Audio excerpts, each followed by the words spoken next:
Hi everyone. I'm sorry I'm late. I was talking to Jason and he said, they're waiting for you. I said, who's waiting?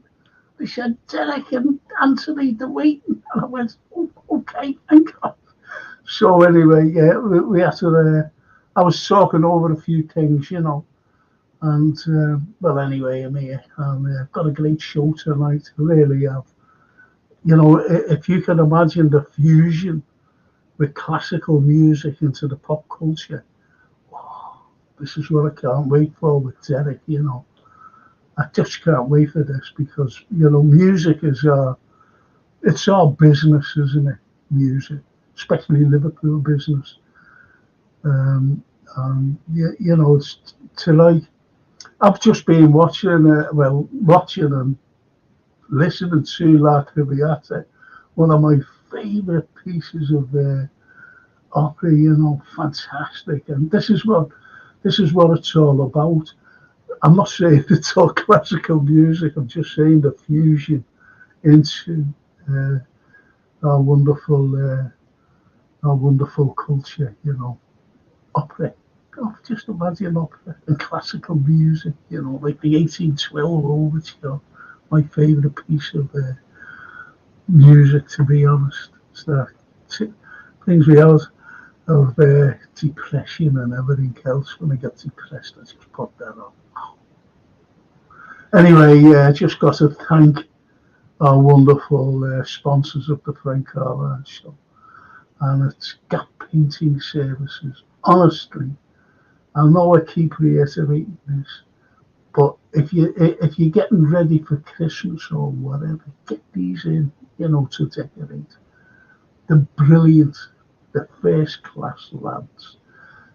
Whether it's wallpapering, whether it's just painting, whether it's both, get them in. If you can't like manage it, and if you're an elderly, I'll say an elderly person, you get a special discount. And if you work for our wonderful NHS, honestly, you get another special discount.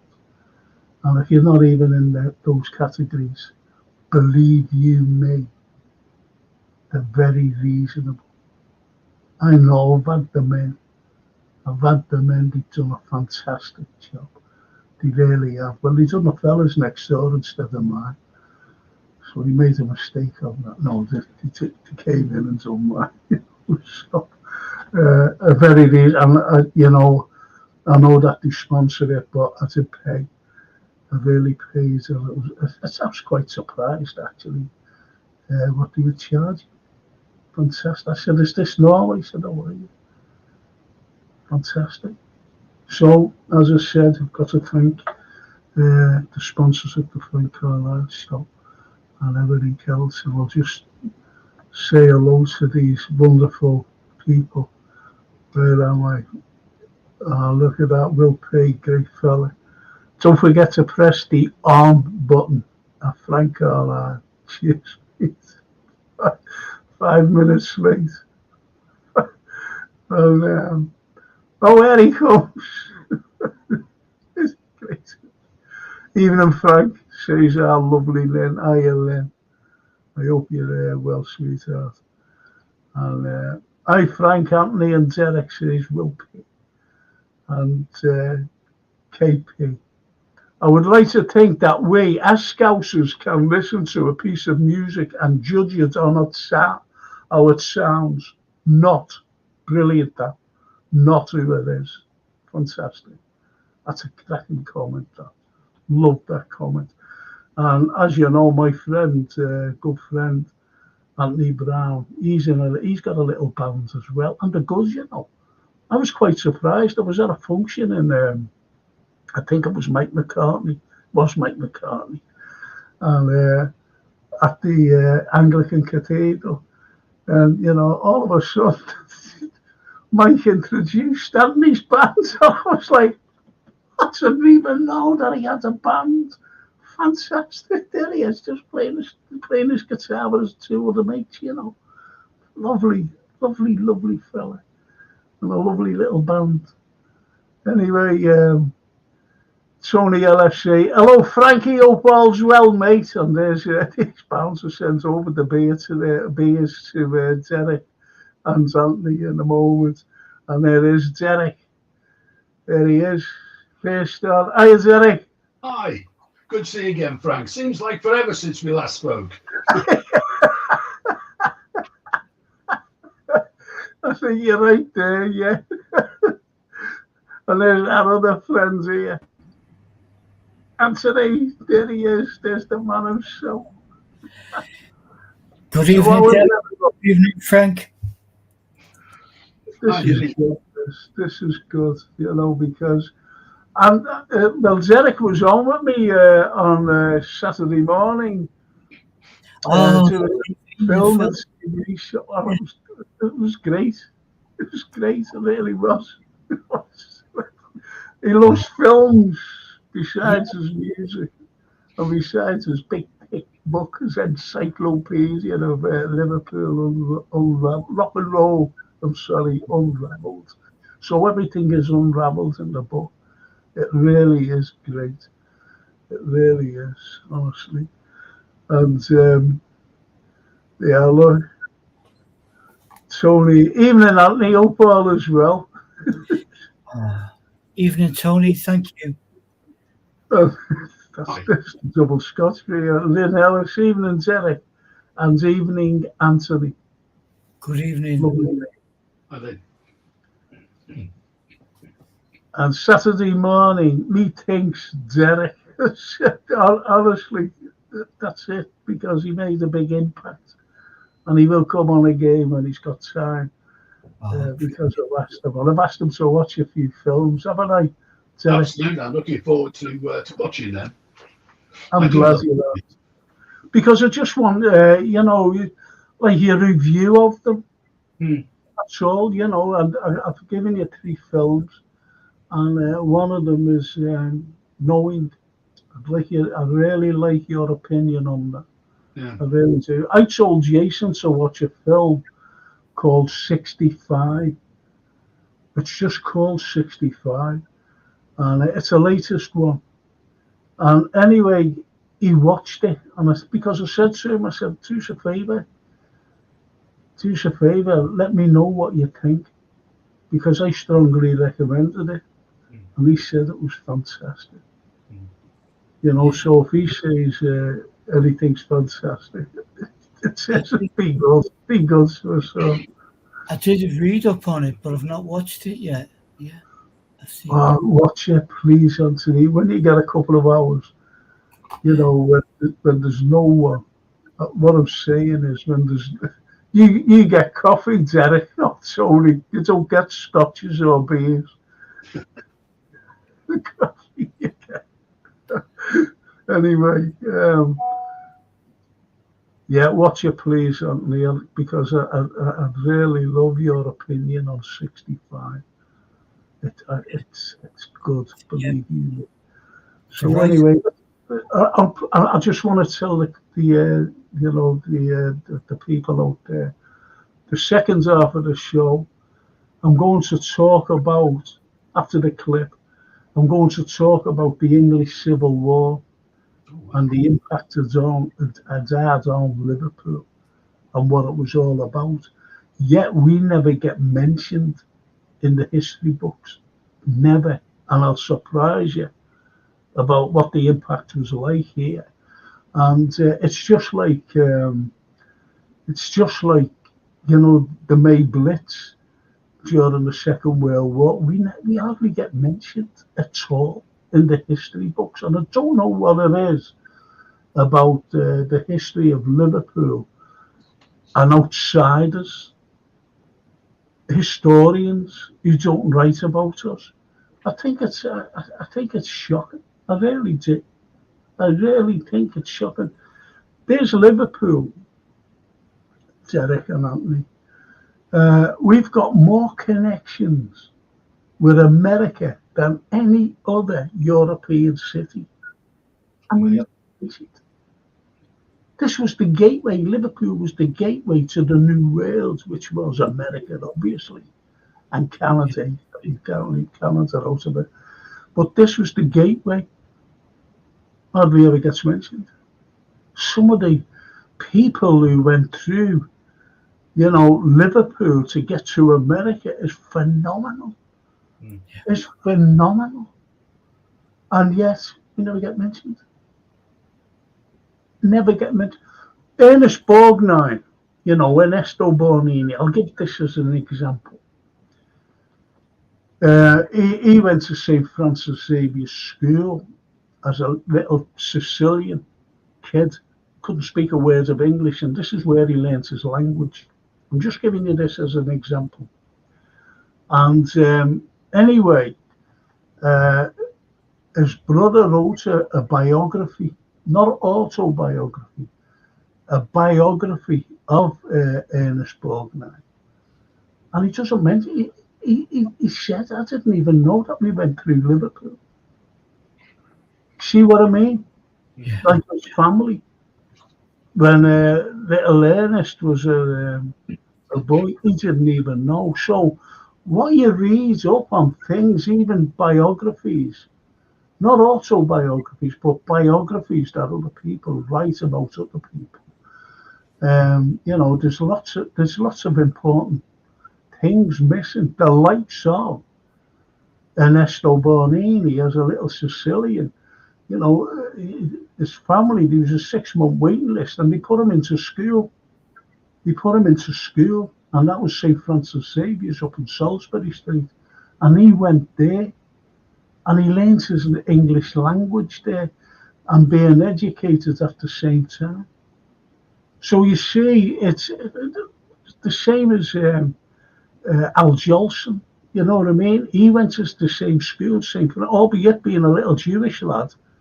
They accepted him in because they just wanted to educate him. And that's where he learned his language, because he could only speak the Russian language. You see what I mean? Yeah. And it's,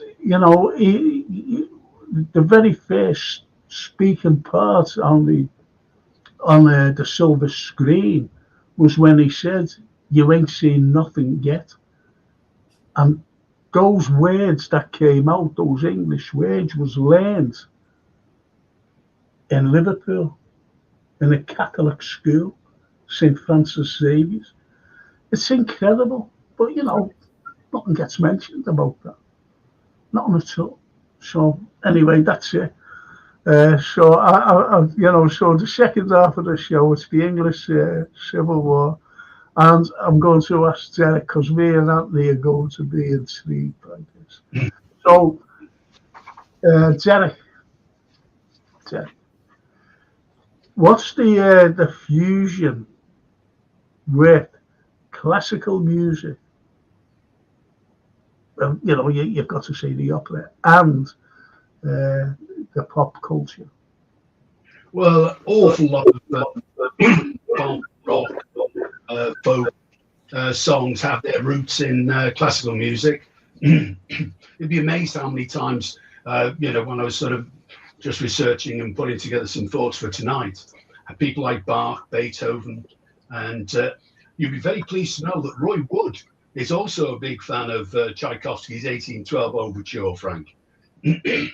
Because his first ever hit, Night of Fear, is, to say it's based on it is a total understatement. It actually uses the 1812 theme, and that was his first hit single. It got into number 2, so that was a real good start for Roy Wood and the lads. And there are a couple of pieces of music tonight. Oh, excuse me. That really had a major impact on the world of rock and roll. I mean, one of them, it crops up everywhere, absolutely everywhere. And the other one has its roots very much in heavy metal. But I thought we might start tonight with one that is quite well known, Whiter Shade of Pale, Summer of Love. Yeah. Do you know what? I could honestly, I'm made up of what you said about I love Roy Wood. Yeah. I love Roy Wood. I think he's brilliant. And, you surprised me by saying that, one of his favourite pieces of music is the 1812. Brilliant. And, give me the heavy metal stuff now. Yeah. Well, the heavy metal one is actually Black Sabbath. It's got a really interesting background, and it gets a little bit technical in a sense, but we'll cope with that as we're getting into it. What happened was that Tony Iommi, the guitarist for the lads, he reimagined the opening bars of Mars from Gustav Holst's Planet Suite, and he created something called the tritone sound, which is well, he didn't create it. He effectively harnessed it because it's been around for centuries, literally. And now it's a very sort of dark, lamenting sound, and it goes back to the medieval times. And I won't pretend that these are my words, but this is an explanation I came across for tritone, just to put it into context. A tritone is the interval between two notes, halfway between a perfect fourth, the opening notes, two notes of Here Comes the Bride, and the perfect fifth, the opening notes of Twinkle, Twinkle, Little Star. Because of its harsh and unwelcoming sound, it earned the nickname Diabolus in Musica, or the devil in music. I've also seen it called the devil's interval, and literally it was shunned by composers for decades from the medieval times. But Tony Iommi, inspired by Mars, Planet Suite Holst, he created what has become one of the cornerstones of heavy metal.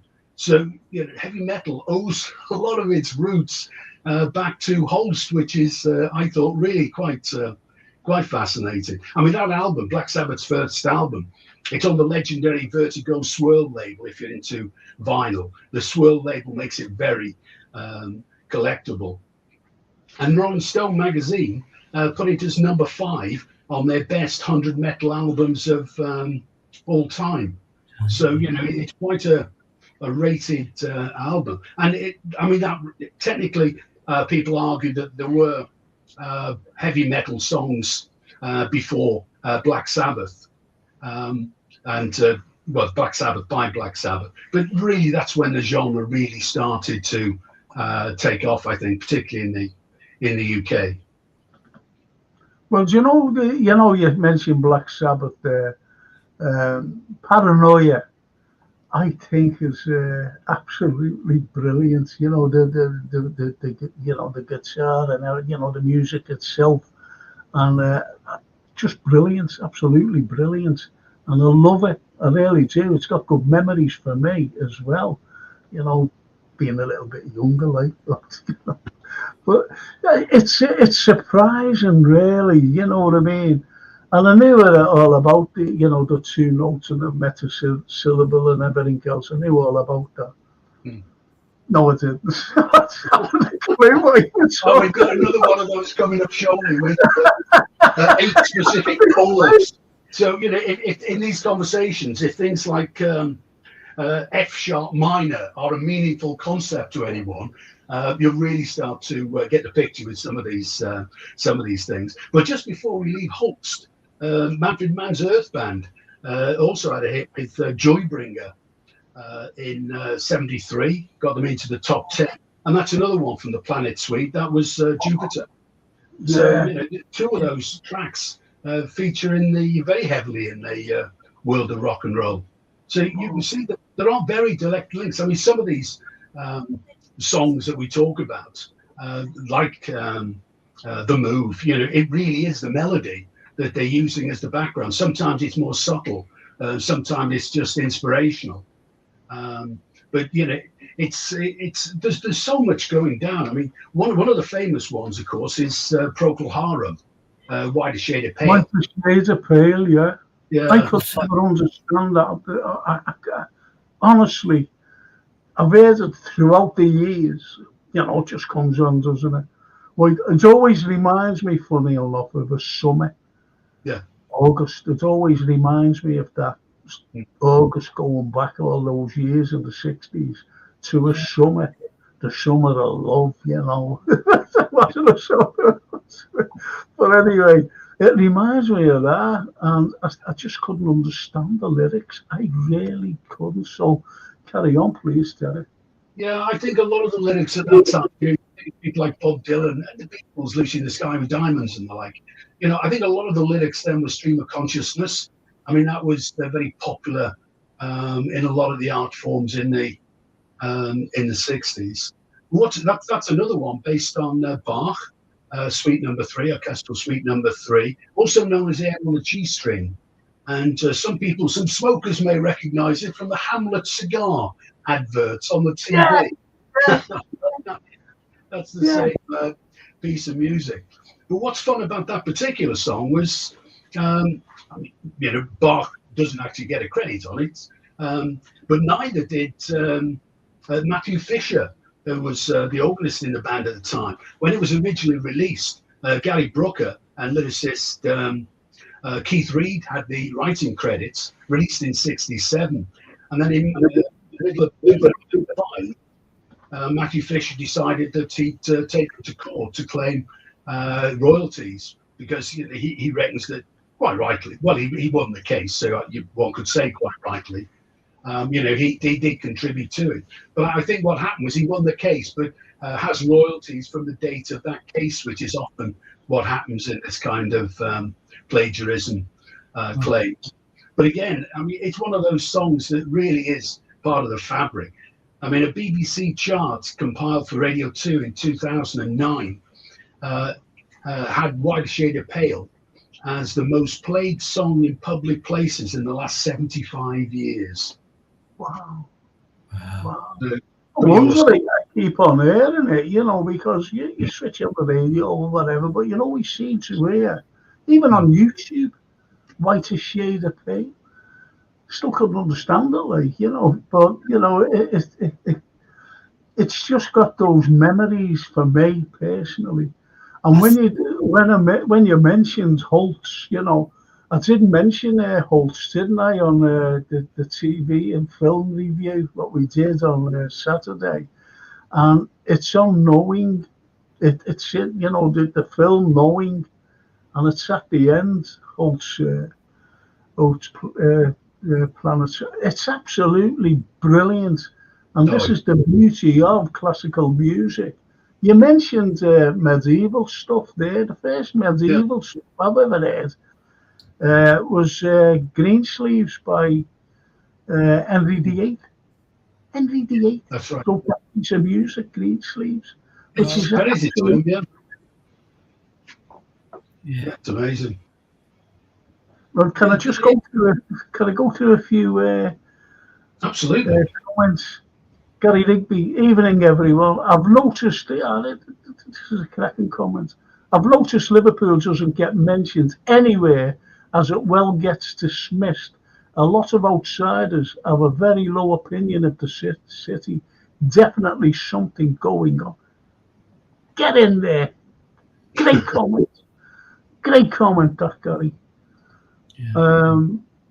I watch a lot of YouTube, and any video about Liverpool, you can bet the comments are full of insults and negativity.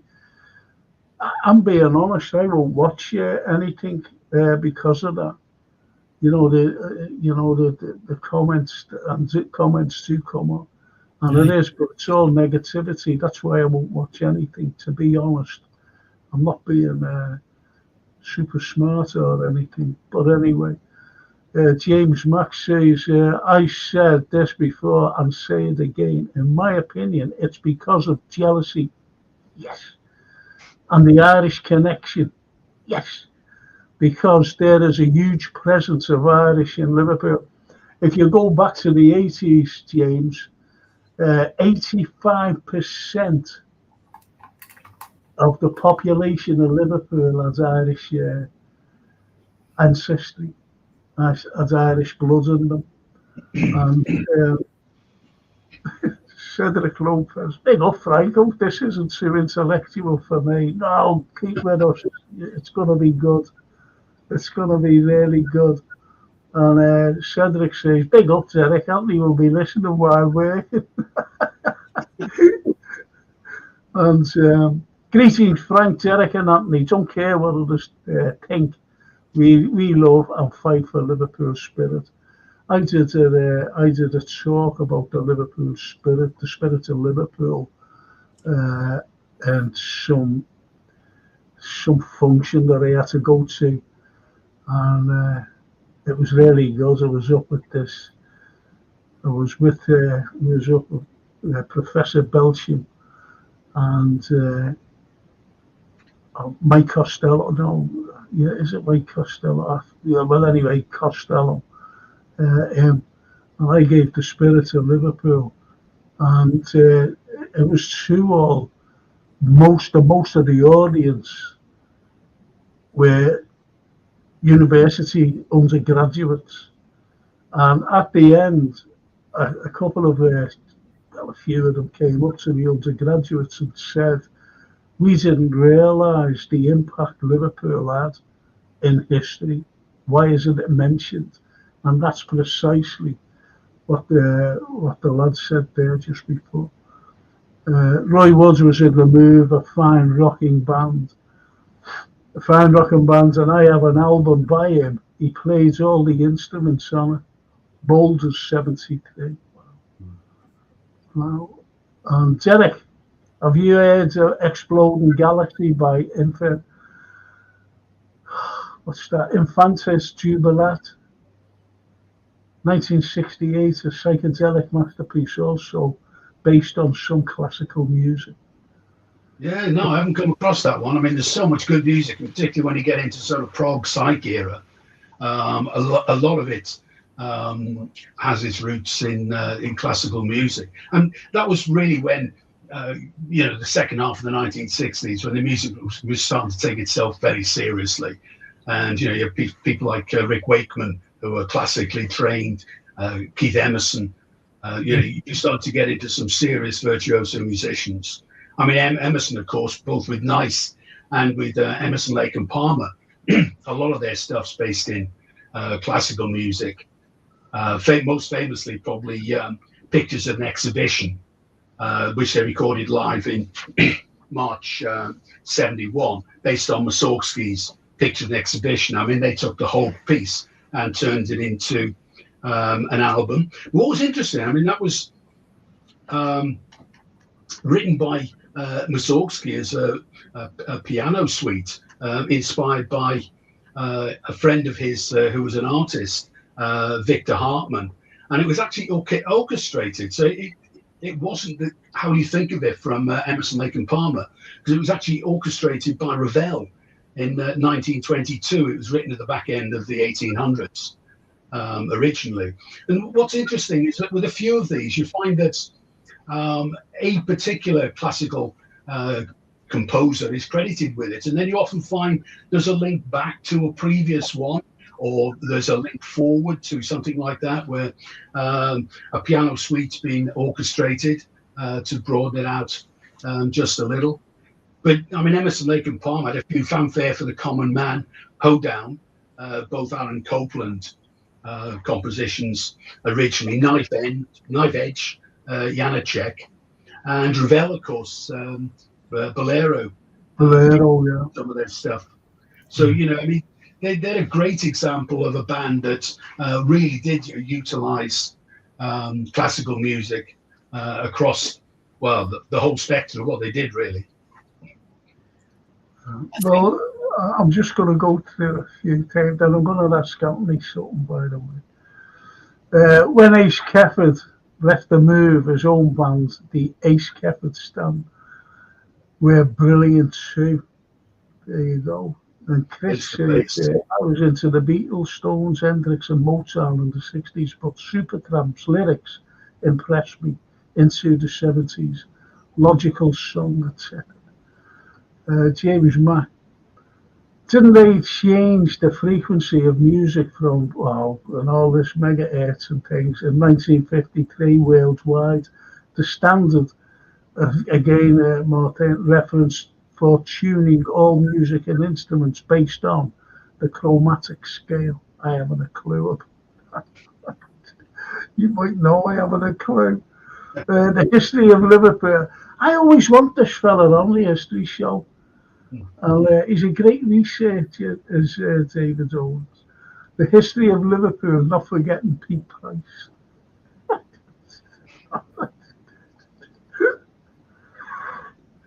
He will come out with something like that. Edward Elgar, Nimrod, is an amazing piece of music. It's timeless. And he carries on by saying, people are only jealous of us because of our ancestry. We are an eclectic mix of nations, and it shows in our taste in food and music. We are unique. Absolutely.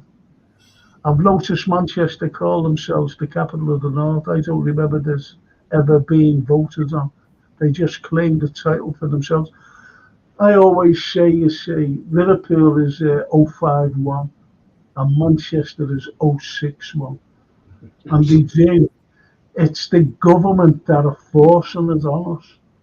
It's not Manchester itself, but it's the government. If Manchester wants anything, the government's there. If we want anything, we have to beg.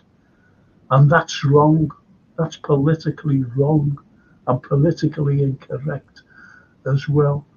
I've always said that, always. And this is not football. Hi everyone, bless you.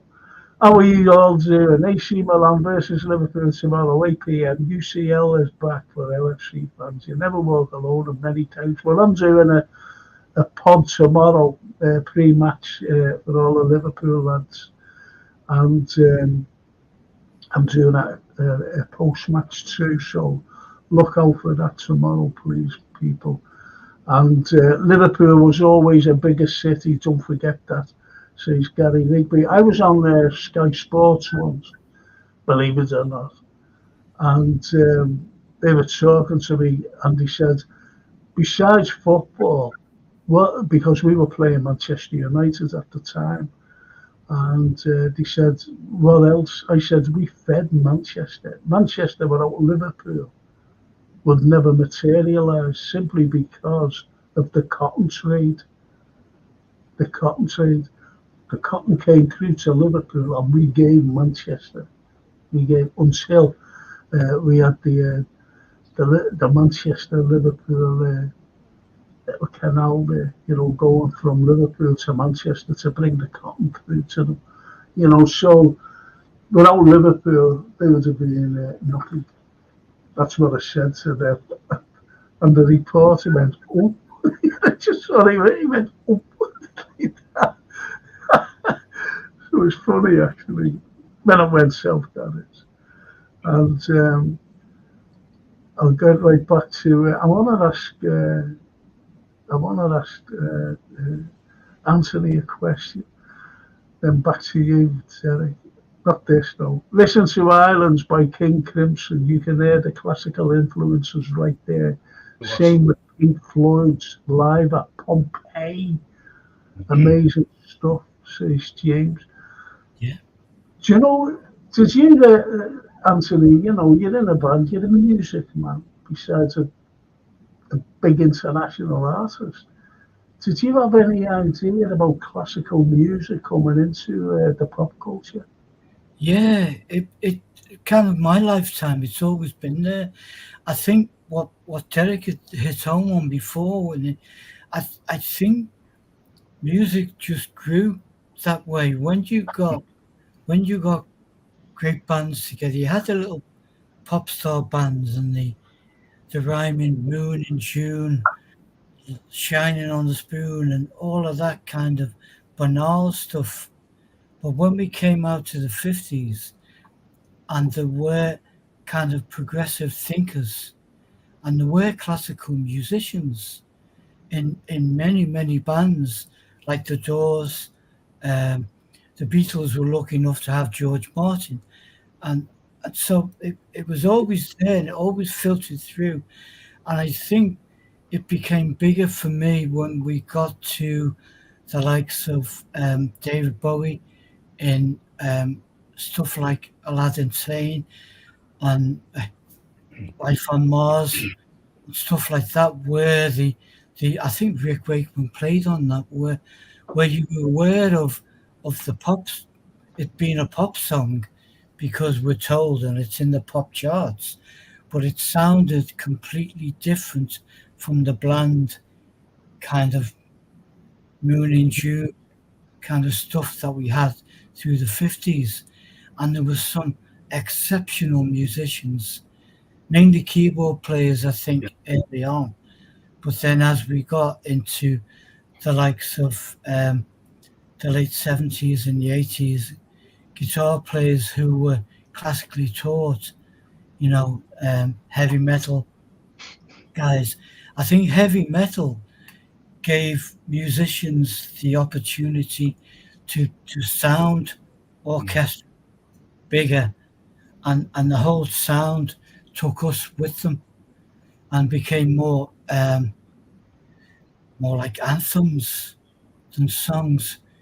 Even bands like Queen, Freddie Mercury's semi-operatic voice, Yeah.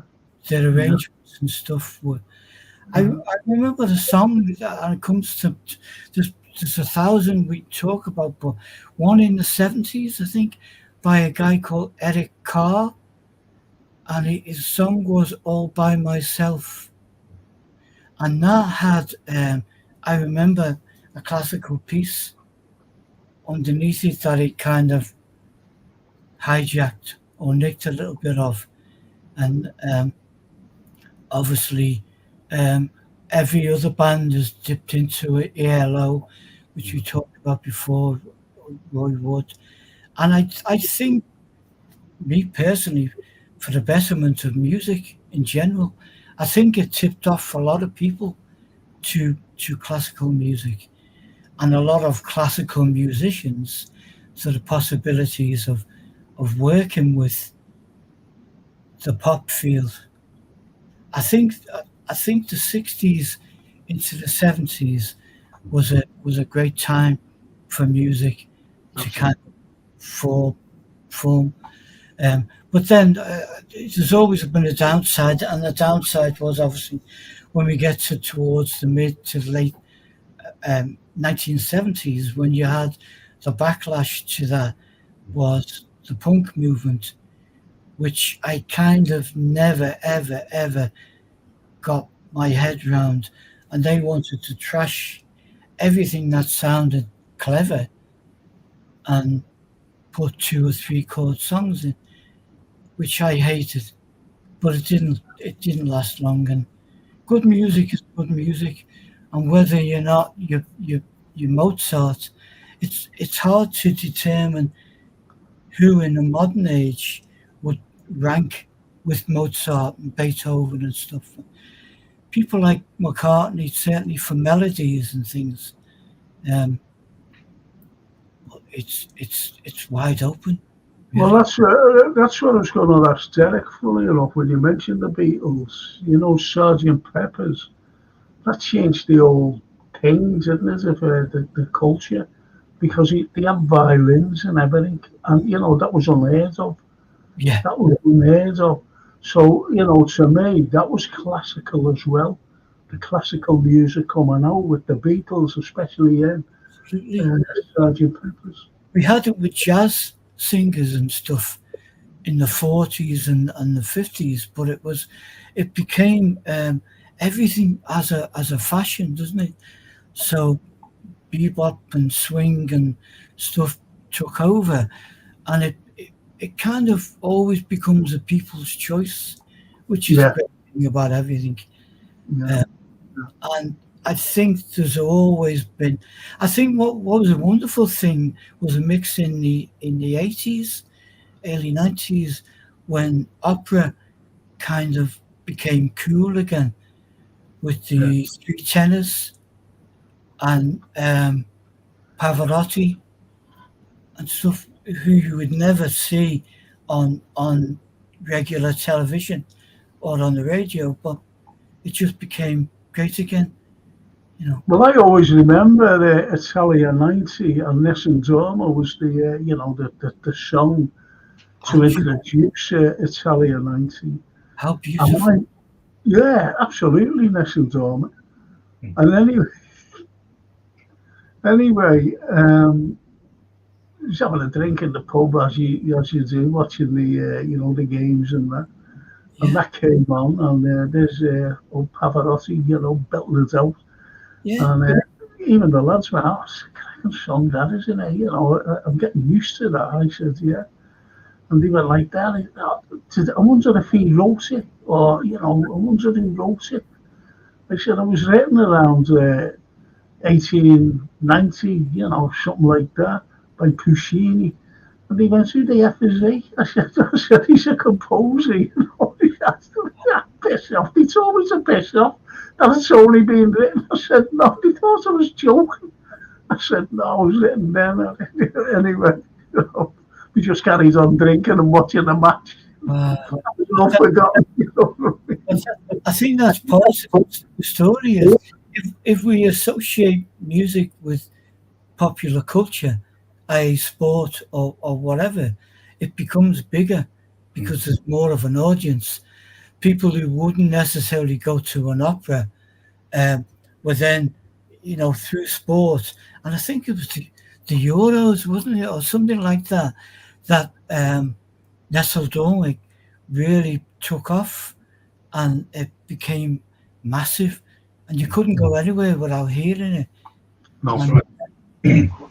which is, Go ahead, Derek. Derek, yeah, there's one for you too. I should really go through it a lot, but anyway, I've just seen this one here. Concerto for Group and Orchestra, 1969 live album by Deep Purple, the Royal Philharmonic Orchestra, conducted by Malcolm Arnold. Do you know anything about that, Derek? Yeah, it's a classic piece. It was around about the time of In Rock, and it's what it says on the tin. I mean, basically written by Deep Purple, and is then with full. I mean, it's the LSO, was it? Oh, Royal Philharmonic Orchestra. So I mean, it is a full-on orchestral piece.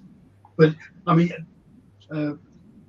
Anthony just mentioned Eric Carmen. That's famously got its roots in Rachmaninoff's Piano Concerto number 2. And I think one of the songs written in, well, it's not a song, it's a canon in D, written in 1694. And when I start to run through just a half a dozen examples I've got here of where it's influenced. This is written by a German composer called Johann Pachelbel. He lived 1653 to 1706, and he wrote this piece called Canon in D in 1694. And it's got to be, if not the most influential piece of classical music on rock pop, then it's certainly up there with the influence. And you can hear its influence very much in as diverse as Ralph McTell's Streets of London, Village People Go West, and that's a great example of it and how to think about this particular piece of music. Kylie Minogue, I Should Be So Lucky, and what's interesting there, that stocks Aiken Waterman. And I've seen an interview in the Independent, I think it was, with Pete Waterman, and he says it was inspired by Pachelbel, but Stock and Aikman say, oh no, it wasn't, but my money's on it was. And when we get sort of further down the story, you can check this out for yourself. It's fascinating. I mean, Aerosmith's Crying, Green Day, Basket Case, 1995. I mean, 2006, the BBC Radio 1 listeners voted that the greatest punk song of all time. Got its roots in 1694. I quite like it. Oasis, you may have heard of Oasis. no. Don't Look Back in Anger. That's got its roots in this as well.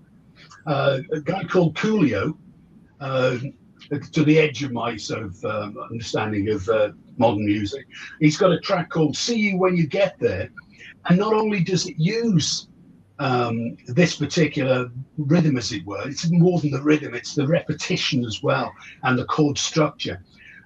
Very few modern day pop rock artists give any kind of accreditation to the classical route. But fair dues to Coolio. The first 10 seconds of that particular track, See You When You Get There, starts with Pachelbel's Canon in D. And then you hear this great scratch, as though somebody scratched right across the record, and it goes into the song using the rhythm and the pace. And what it is, it's a certain set of. Now, I wouldn't pretend to understand much of what I'm saying here, because I play the drums a bit, so we don't have a lot to do with chords. We're more sort of paddle-diddling and things like that. But apparently, what this is all about, it's a chord formation. And Pachelbel figured it should be played in D major, and the run of chords. And I say, if the actual chords make an individual impact, you'll get the point straight away. And the chord sequence in D major is D major, A major, B minor, F sharp minor, G major, D major, G major, and A major. And I think it's a sort of descending sequence, which is part of it. But I may be wrong there. I don't really understand the chords, I must say. But what it is as well, it's all about repetition. I mean, this Canon in D, it's only a sort of 6 or 7 minute piece, but it's complete repetition all of the time. And it appears that when you use this particular chord sequence as well in repetition, it fits so many things. Football chants, for instance. And the Village People Go West is a great way to check out if you're listening to something that's influenced by Pachelbel, because you can actually sing over it. It mightn't be exactly the same rhythm, but it's more the rhythm that is there. It might not be exactly the same melody, I meant to say. But if you sing sort of Go West, life is peaceful there, da da da da da da da.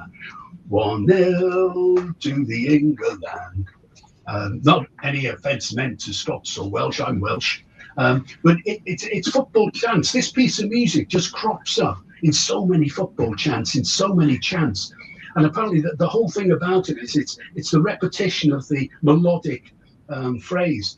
And some people argue that this is a classic way to produce a successful pop record, because there's so much repetition that by the time you get to hearing it the first time, you're starting to get the gist of it from the last chorus. When you hear it the second time, you're already singing along. Now, if you're humming along with things, you're going to buy them, basically. And that's one of the arguments for cover versions as well, when people already know a song and like a song. And I did read, there's a fascinating article that a lot of this information comes from. And he points out that 8 of the 9 X Factor winners actually had their first debut singles as cover versions. Now, I'm not sure if it was an American or a British artist, but I don't know if the X Factor was on in America. But whichever one he's referring to, I'm sure it's correct. But it's fascinating that this combination of chords and in sort of descending sequence and the repetition, it just features in so many different records. And one of the things that was interesting is Ralph McTell 74 is a very early example of this in the sort of pop sense, as it were. But a lot of the songs come from the middle 90s: Aerosmith, Green Day, Oasis, Belle and Sebastian, Tupac, Coolio, Spiritualized. One of the reasons put forward was that in 1980, the movie Ordinary People, Robert Redford, a director, won 4 Oscars. He won Best Director, won Best Film, Best Screenplay based on something else, and Best, can't remember the fourth one. But it meant that at the Oscars in 81, the music would be played, because the actual original Pachelbel Canon in D is actually used as in the soundtrack for ordinary people. So it could well be that other writers have picked it up indirectly, as it were, and listened, and also just listening to other people's songs. Listening to, I quite like the way it goes. Street to London, I quite like the way that goes. So I think a lot of it's not plagiarism as such, but being subconsciously sometimes influenced by things. But apparently it's this descending chord sequence, and coupled with the repetition that makes it so popular, and so much for communal singing. Apparently, when Oasis did their last tour, the only song that they turned the mic to the audience for the audience to sing along with was "Don't Look Back in Anger," because this whole thing is just inherently designed for people to sing along to hum along to. You just in your head. It's one of those things you can't get out of your head. Go west. That kind of bouncing rhythm is what it's all about. And to find a piece of music that was written in 1694 having such an impact across the 20th century, I think it's fantastic. I think it's wonderful. Well, like going back to the classical stuff,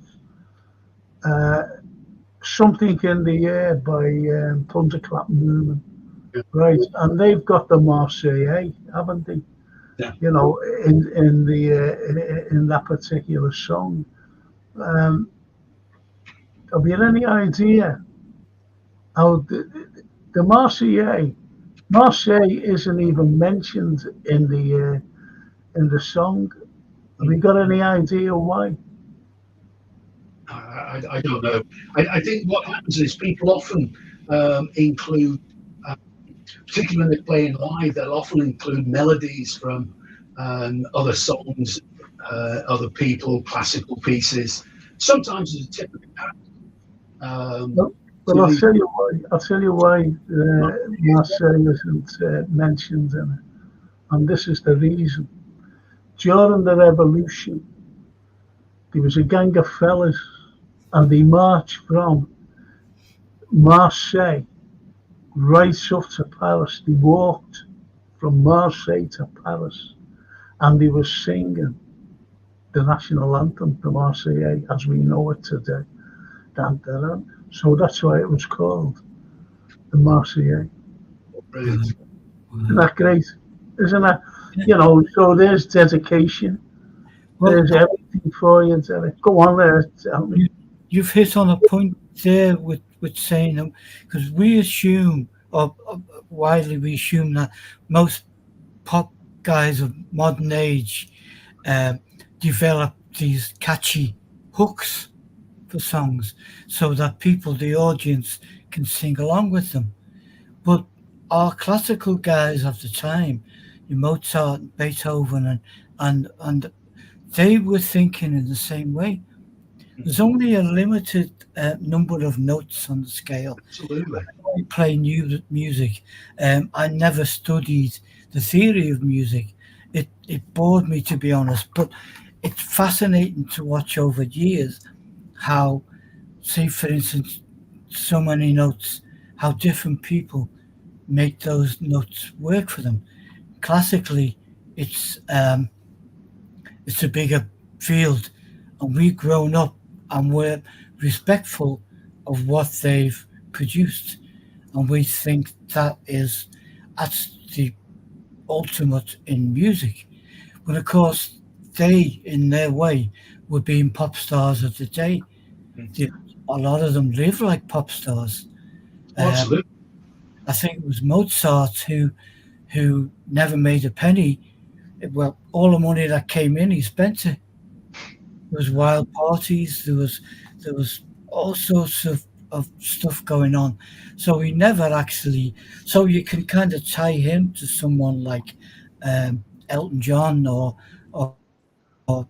Mick Jagger, and then when you start to think like that, there's so many of them, and because of their differences, and some of them were rebels. I'm fascinated with a guy. Forgive the pronunciation, might not be right, but I think it's Nikolai Paganini, the violinist, Paganini, brilliant. Italian, Yeah, absolute genius Paganini. to a player, and he had not quite a disability, but he had the ability to kind of conform. His fingers would bend, and the whole kind of momentum, so we could play notes and hit notes that no one else in his sphere could hit. So immediately it became he'd sold his soul to the devil to be that good. And I obviously my thing is Robert Johnson. Then the same story comes to him. And then in modern times we have fantastic musicians who are labeled the same way. And it's just, I think it's a mindset of a vision that someone wants to do something that's not quite been done before, or No, do it in a way that has not been done before. And I no. think that's what takes us with them, because we become fascinated with what they produce, which ultimately all music is based on the same scales. It's amazing, isn't it? You know what's come out tonight in the first hour of everything. And it's Oh, been brilliant, absolutely been brilliant. I And love I loved when you and Jerry originally talked about this concept of merging the two. I thought fantastic. And I play classical music while I'm working because I find modern music gets in the way and you don't want to hear that song. Classical music you can work through. Um, but what you did is start me on a ball rolling to find out why these songs have an impact on us. well, as you know, I go on, different. I go for the alternative news, you see. Yeah, And there's people who comment. And there was one, uh, I, I don't know whether it was male or female, but the pseudonym was, her name, or his name was Violin. Now, we're talking about like a war, if you know what I mean. People are commenting about war and everything else. And yeah, when I seen violin, and it just says hello everybody. Now the point is, violin to me is the most romantic musical instrument ever.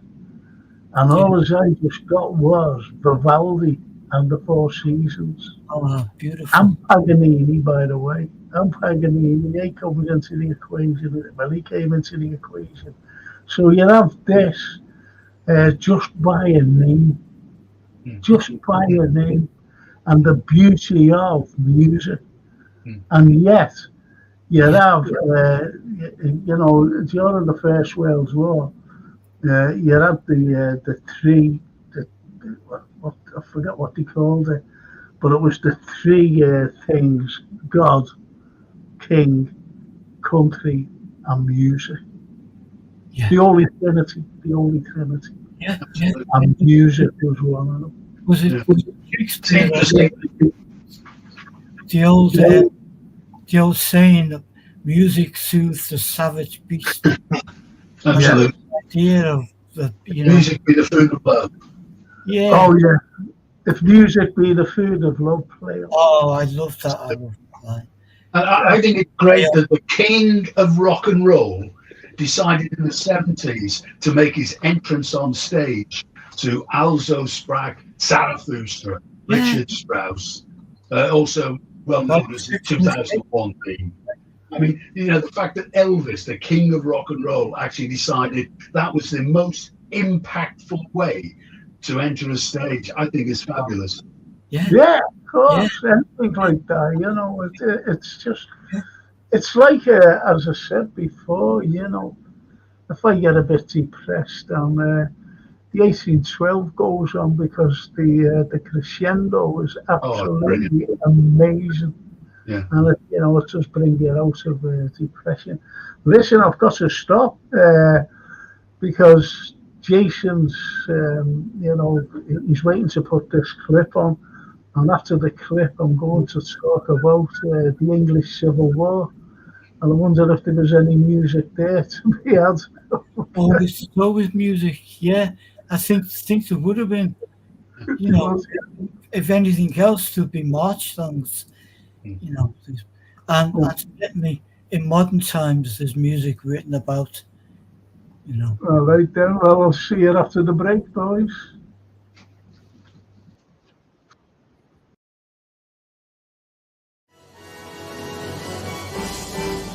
Here we are in Castle Street, and as you can see, the mist has lifted.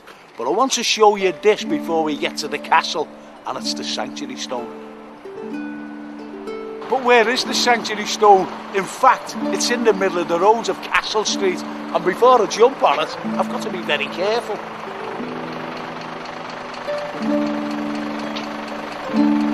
There's a myth surrounding this Sanctuary Stone, but I'm not going to stay here and tell you, it's too dangerous, so come with me.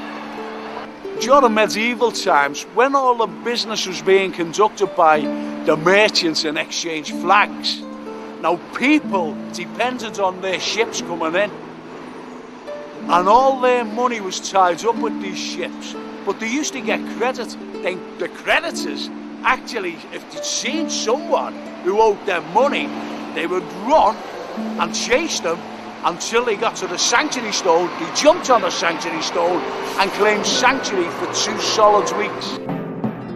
There's another myth that surrounds the Sanctuary Stone, and it involves slaves, and they were supposed to have ran up off the ships up Bank Street, which is Water Street now, down to Castle Street, jump on the Sanctuary Stone and claimed freemen. Unfortunately, that was a myth, because the actual Sanctuary Stone legislation ended in 1696, 4 years before Liverpool was involved in the slave trade.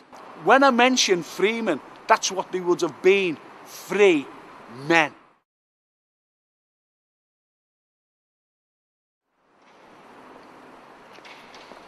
We're at the back of the town hall and exchange flags, but could you believe that this used to be an orchard?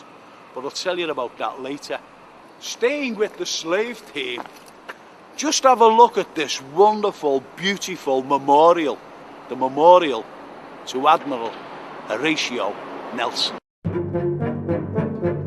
The memorial was designed by James Wyatt and sculpted by Westmacott and was erected in 1813. And as you can see, there are 4 figures in chains.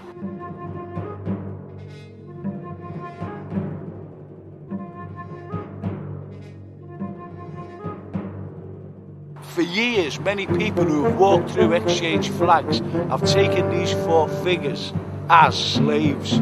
In fact, they are 4 French prisoners of war actually taken by Nelson to represent his famous 4 victories in battle with the French.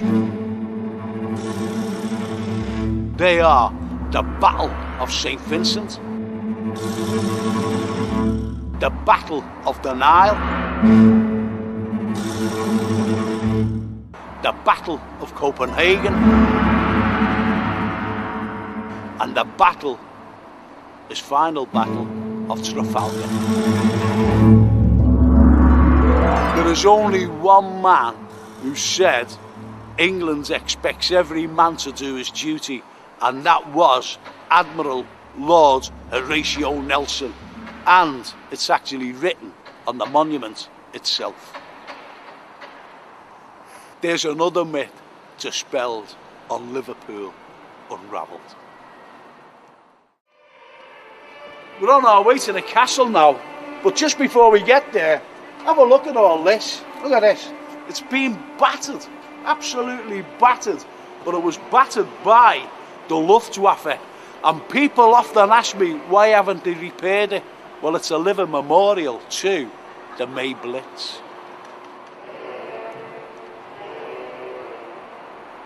Here we are on the site of the castle. Obviously it's gone, went centuries ago, 1723 to be precise. But The plaque tells you it's all about the site.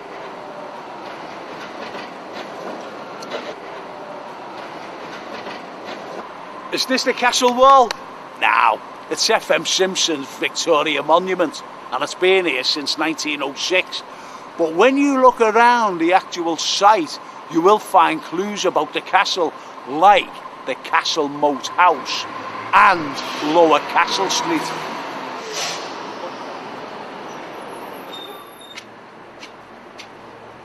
Queen Victoria doesn't look very happy, does she? She's been here for over 100 years. I wonder if she's been waiting for a bus in that time. But beneath her feet lies fantastic history.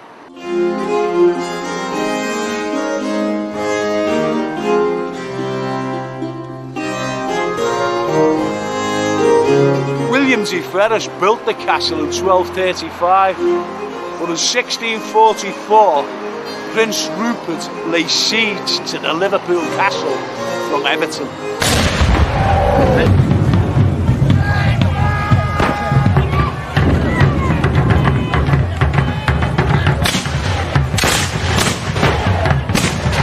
There were 4 major families in Liverpool: the Moores, the Norrises, the Stanleys, the Molyneux. And it was the Moores who were the Roundheads. They had taken the parliamentary course. But when he seen a 3-pronged attack by Prince Rupert from Everton and Old Hall Street, he made a cowardly getaway and he took his troops with him. Unfortunately, he left 360 citizens to fend for themselves.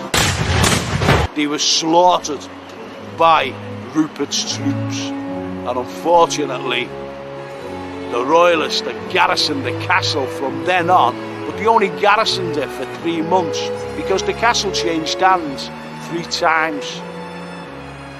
And with that cowardly getaway, the Moors were never forgiven. The siege of the castle by Rupert lasted 18 days, but he also lost 2,000 men and used up all his gunpowder. And from here, Liverpool Castle, he went up to Marston Moor for another famous battle. But there is another castle, Rupert Castle, and the blue half of the city, the football fans, would know this very well. So I want you to come with me to Everton.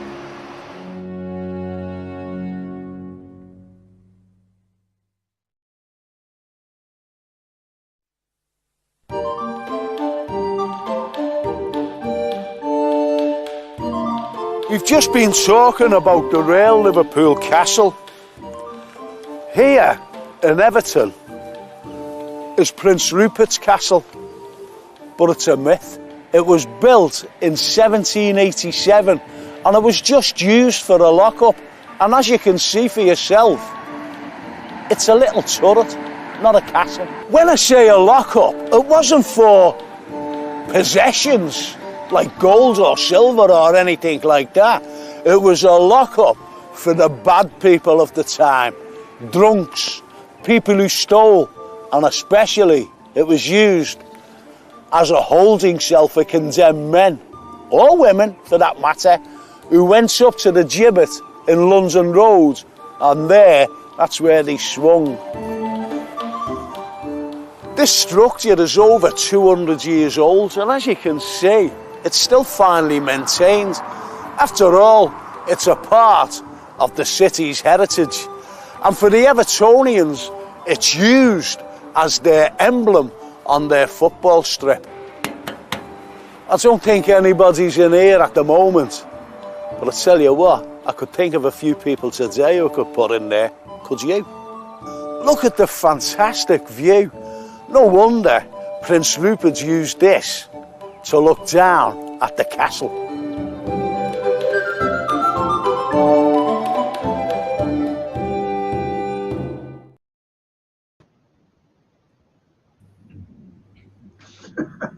What's you think of that? Fascinating, isn't it? Yeah, absolutely. Yeah. That's It's surprising. Go on, sorry. quite spooky. When Yeah, of course. about the lockup, Yeah. spend And your last moments in there. there was a fellow by the name. I'll tell you his name in a moment. And he was condemned to die, to be hanged at the gibbet, London Road. And he escaped from there because where the lockup was at the time, that was a sheep pen. And the guard who was guarding them left the door ajar, and he seen a little chink in the jar in the door, so he escaped. And when he escaped, he clouted the fella over the head, because he murdered 4 people actually. He murdered a sailor, a prostitute, and a barber, a tattooist. I'm sorry, a tattooist. That's who he murdered, and some other one anyway. And he was sentenced at the assizes, which was in Dale Street at the time, and sentenced to death. And anyway, he escaped and he jumped ship, and he got to America. This fella, he got to America, and when he got there, he just joined a band of men. They're all going somewhere. He said, "Can I join you?" And he went, "Yeah, all right, come on, he'd be all right with us." So anyway, he joined them, and he went. So, what's your name? And he said, "It's Jim Smythe." And he went, "Oh, okay." And I said, "How are you?" "I'm all right. What's your name?" "I'm David Crockett, and I'm leading all these." "Oh, well, I like your knife there, mate. What's your name?" "Jim Bowie." "Oh, right, So anyway, we enjoyed it. They were on the way to the Alamo. Wow. They were on the way to the Alamo, and he was actually killed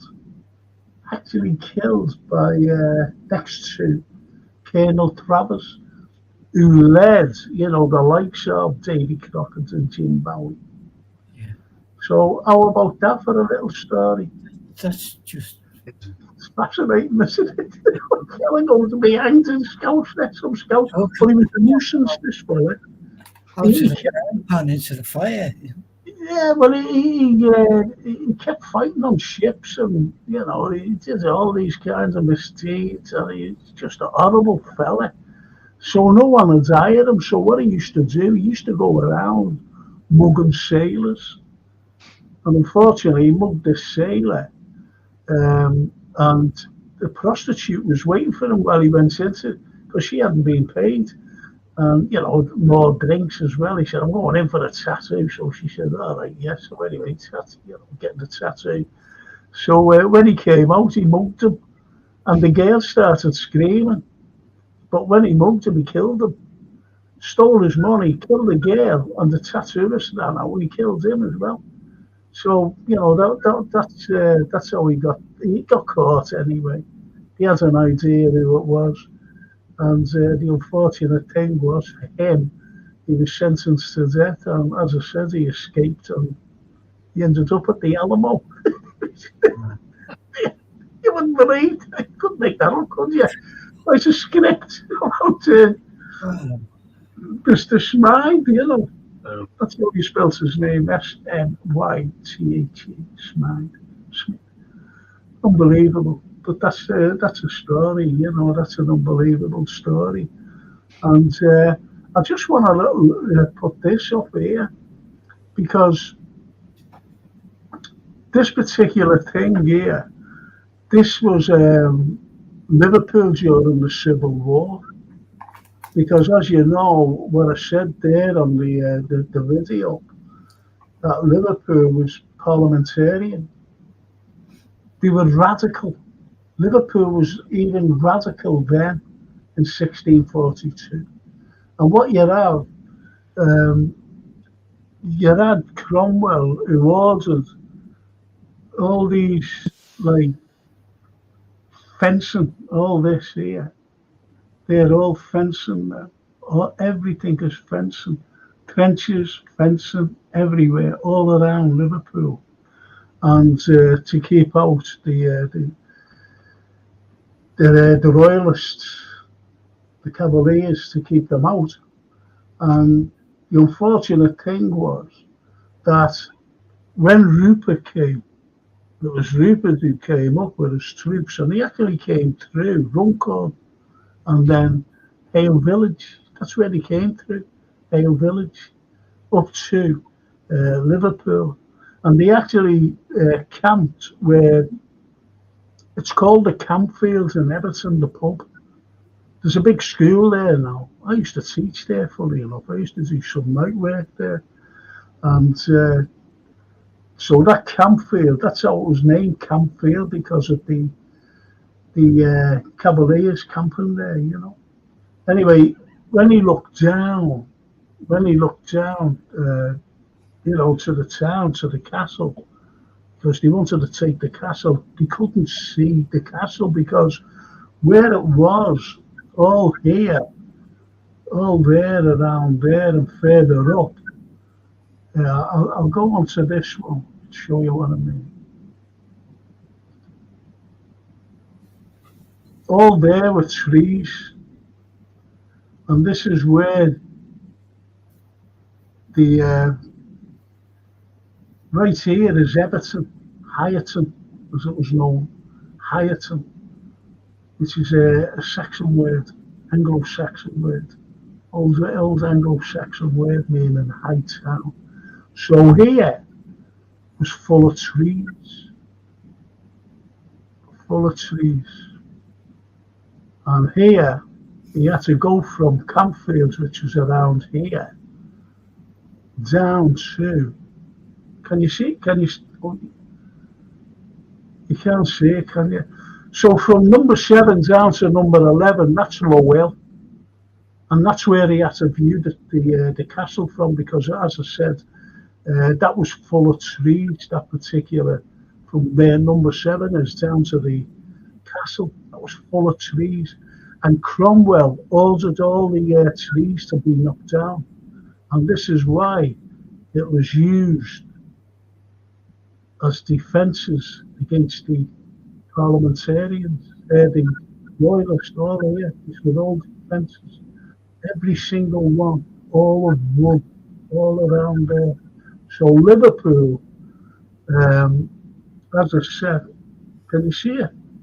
I'm sorry, can you see all this? Yeah. These are all defences. This is all wooden defences all around here to keep the parliamentarians. I keep saying parliamentarian, to keep the royalists out. This is what it was all about. Now, I've got to go back to the start of the start of the Civil War, because what you had deputations going up to King Charles I. Every Thursday, they always went up and, you know, talk business, you know. And what had happened was that with Charles being married to Henrietta Marie, you know, she was a French princess and he married her, and she was Catholic. Now, during the time, priests, they would just, if you found a priest and killed him, you'd be rewarded. So priests had to hide everywhere, and they used to go and say masses for, you know, these people. That's what they did. And, you know, as I said, she has her own priest, Henrietta. She has her own priest in the castle, you know, where they lived. And the deputation went up, Cromwell included. And he seen Charles standing there, you know. And the Queen, Henrietta, she was kneeling down as the mass was being said. And what they were thinking at the time, like, the country's going to go back to Catholicism if any more of this is going on. So anyway, he went right against Charles I in Parliament. And no matter what he was saying, the king, you know, in Parliament, no matter what he was saying, no one was taking a blind bit of notice of him. And he was uproar, there was everything was going on at the time. So in 1840, 1639, 40, Charles dissolved Parliament, and that was unheard of. He just dissolved Parliament. He said, well, you know, start off for me. I'll just rule on my own, and I'll get trade with different countries. So anyway, there was all rumblings and everything else, right through. And then in 1642, there was the Long Parliament. The Long Parliament, 2 years. And after that, he decided to have a civil war. So by 1644, as I said, you know, there was skirmishes going on, there was battles going on.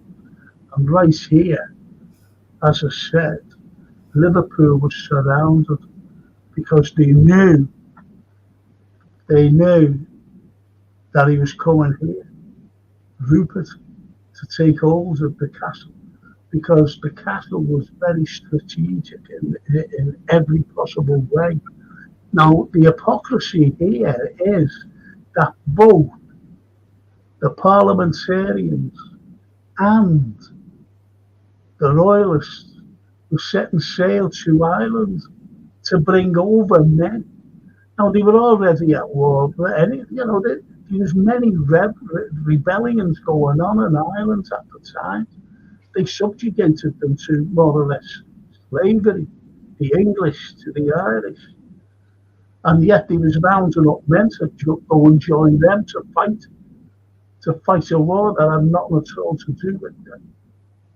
And this is the hypocrisy of the English, believe it or not. It's just hypocrisy. Anyway, that's why I was strategic there, Liverpool, and that's why they wanted it, both the parliamentarians and the royalists. So after 18 days, Liverpool was captured. The castle was captured, which was phenomenal, really, when you think about it. And but the unfortunate thing for Rupert was this. Now, this never ever gets mentioned, and it's mind-boggling to me why it never gets.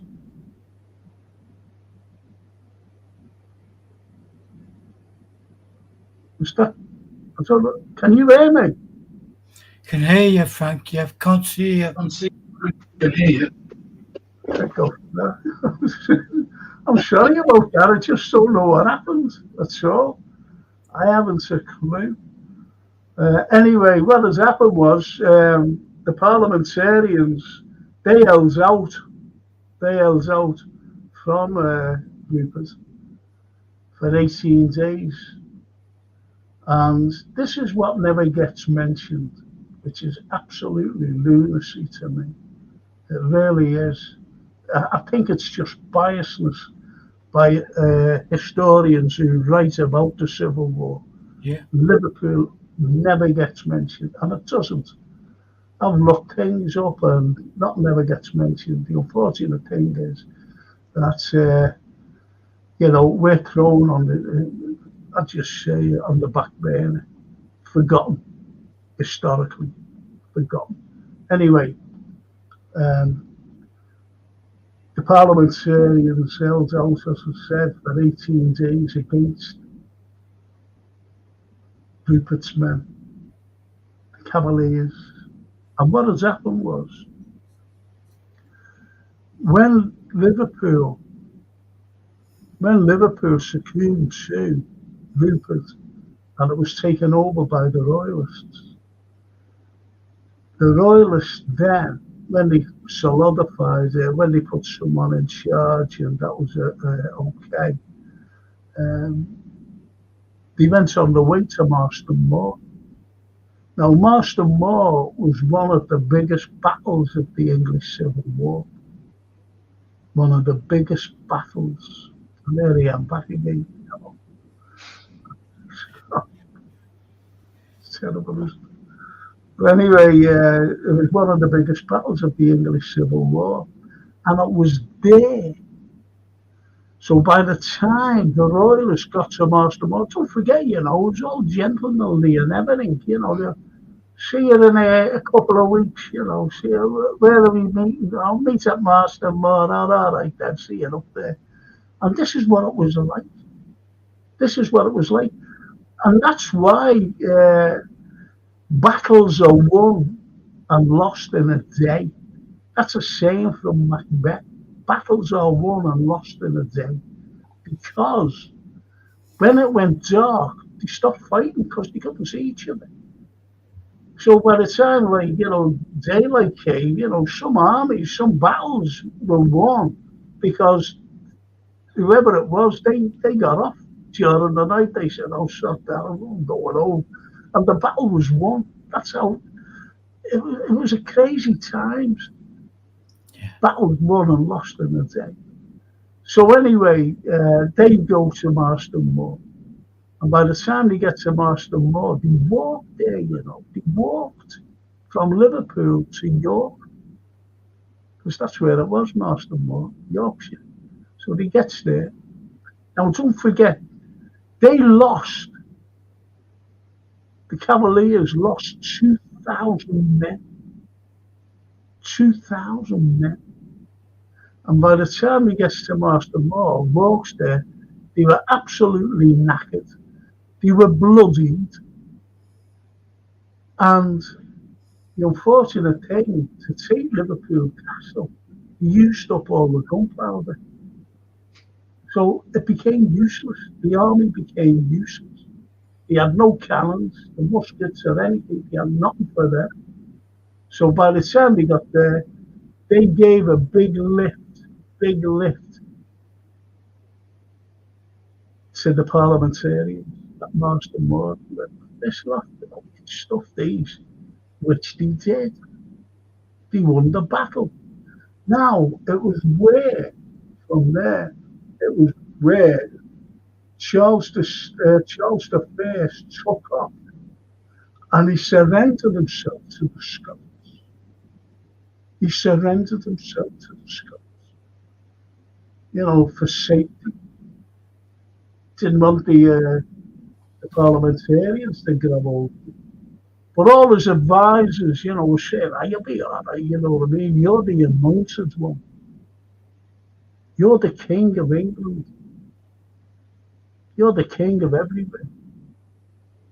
You're the anointed one. God anointed you, so nothing will happen. Nothing at all." Which was, well, if he would have looked at it with hindsight, you know, he would never have come back to England. But he did.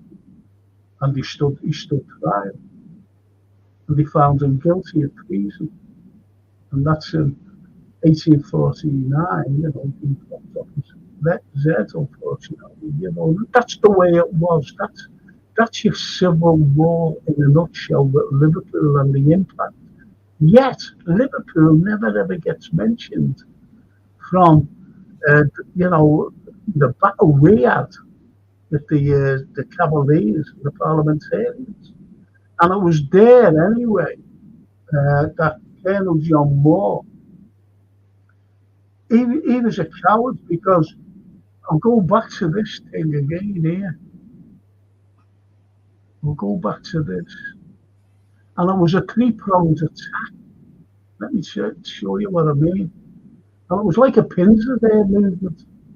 A pincer movement. Because where they came down here from the north, you know, from Everton, down, he went over there, where these are here. He went over there and over here. In fact, he came along, as we know today, Old Alston, and through to where, like, Exchange Flight, and then right through to here, right here, to the castle, right down to the castle. And that's where they were defeated, the parliamentarians. Parliamentarians lost 360 men who was fighting. He was fighting the Cavaliers. 360. And they even killed a blind beggar man. He knew he was blind, but he just killed him then. And they got off. They used up all the gunpowder. And in a nutshell, now that's the Marston War. Draggled, bloodied, tired, and gave them a lift. And they defeated the Cavaliers. And that's where Charles I took on to Scotland, surrendered himself. And that was the end of it.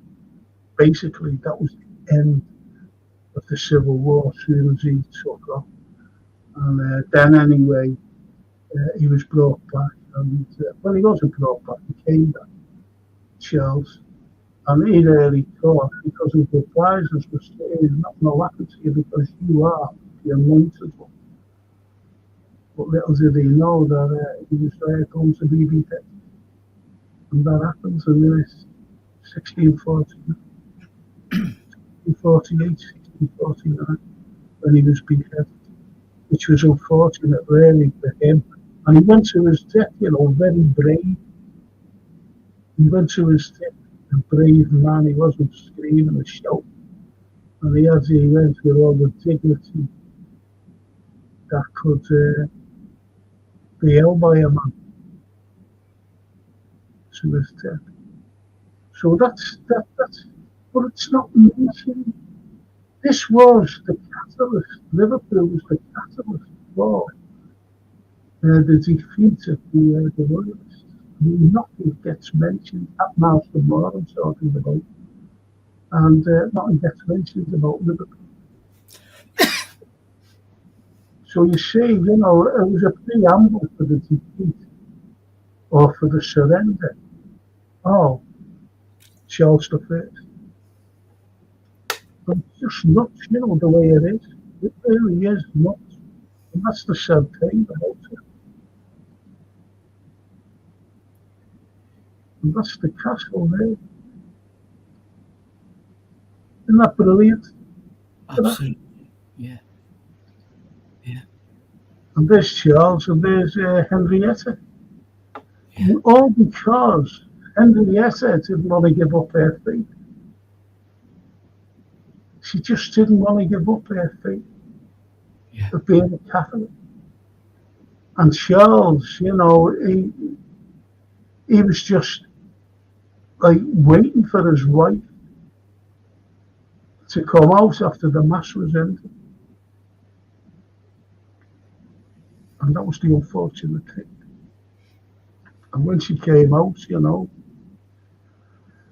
it just started all the things in Parliament, the long Parliament just started everything.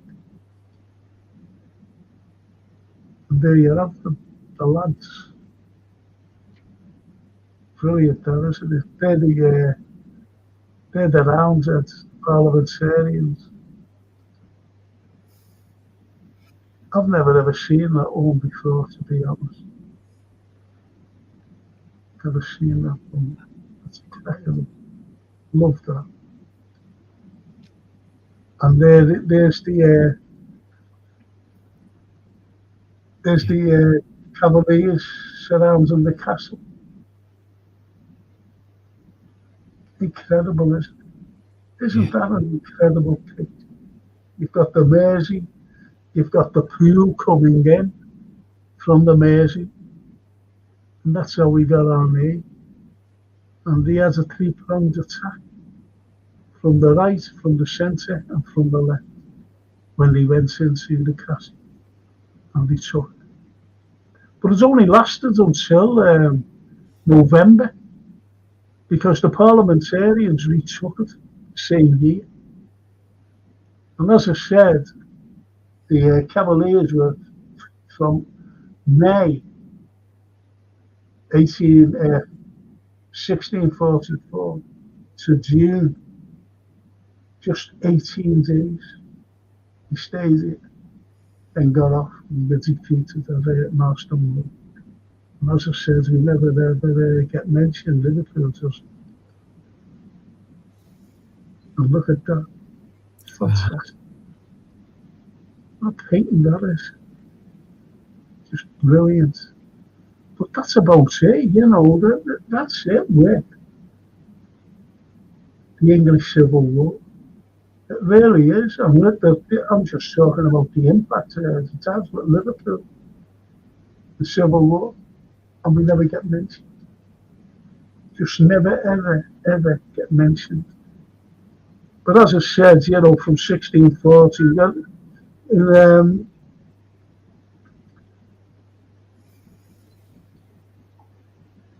1639, it dissolved Parliament. 1640, we had the Long Parliament, which lasted 2 years. 1640 to 1640, from 1640 to 1642. And after that, you know, the war started. Englishmen.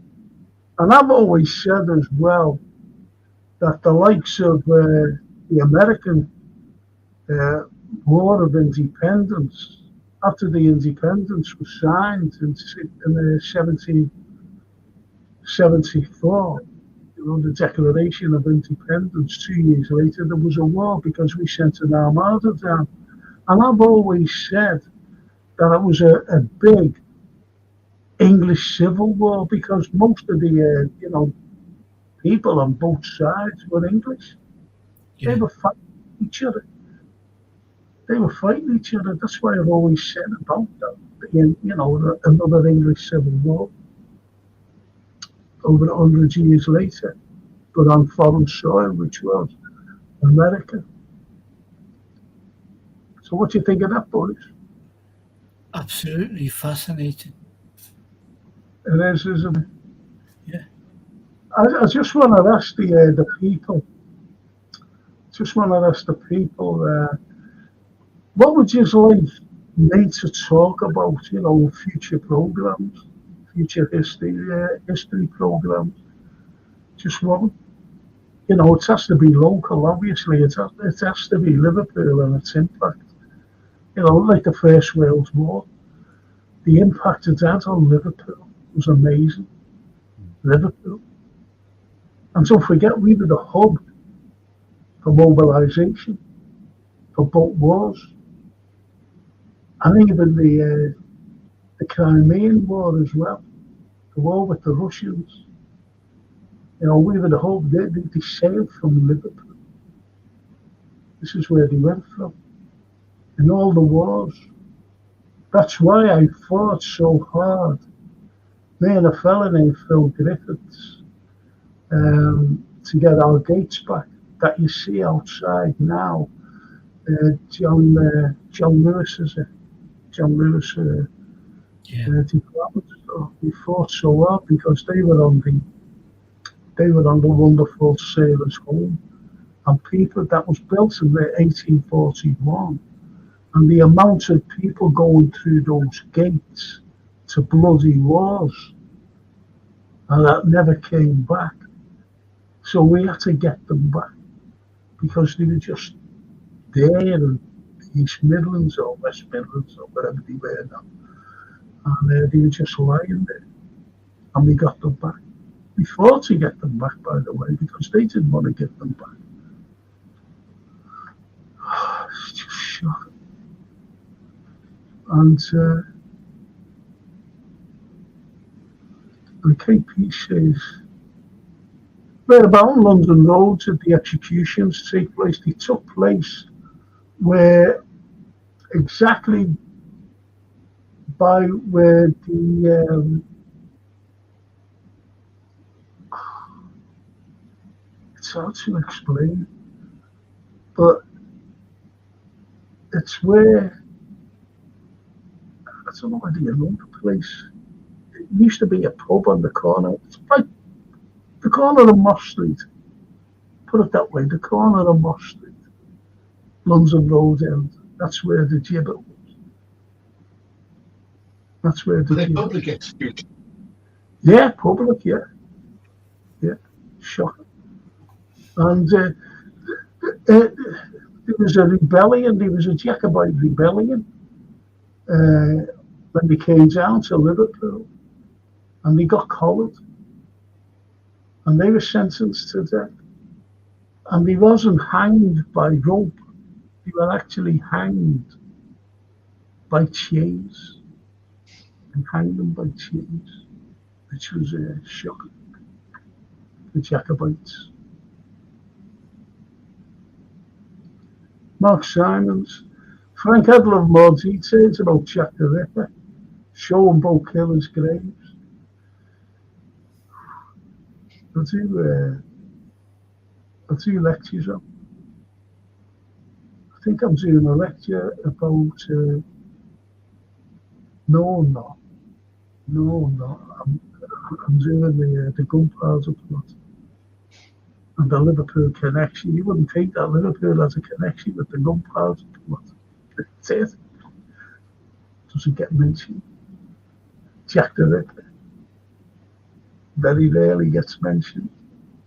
Talking about Liverpool. And Gary says Liverpool in living memory would be good, Frank. I'm talking about the 60s and 70s, the slum clearance, as they called it. It was unforgivable, in my opinion, when they knocked down all the streets. It wasn't only that, where I grew up, in Jerry Gardens and Jerry Cres, I have to say both, where I grew up, where I was born and bred, today, they were all Art Deco. They were fantastic. And they only had to keep them up, but they pulled them down. But if you go back to like the 20s, there were slums, but we made them into slums. They were already slums. There was back-to-back terracing. I did that, the other week.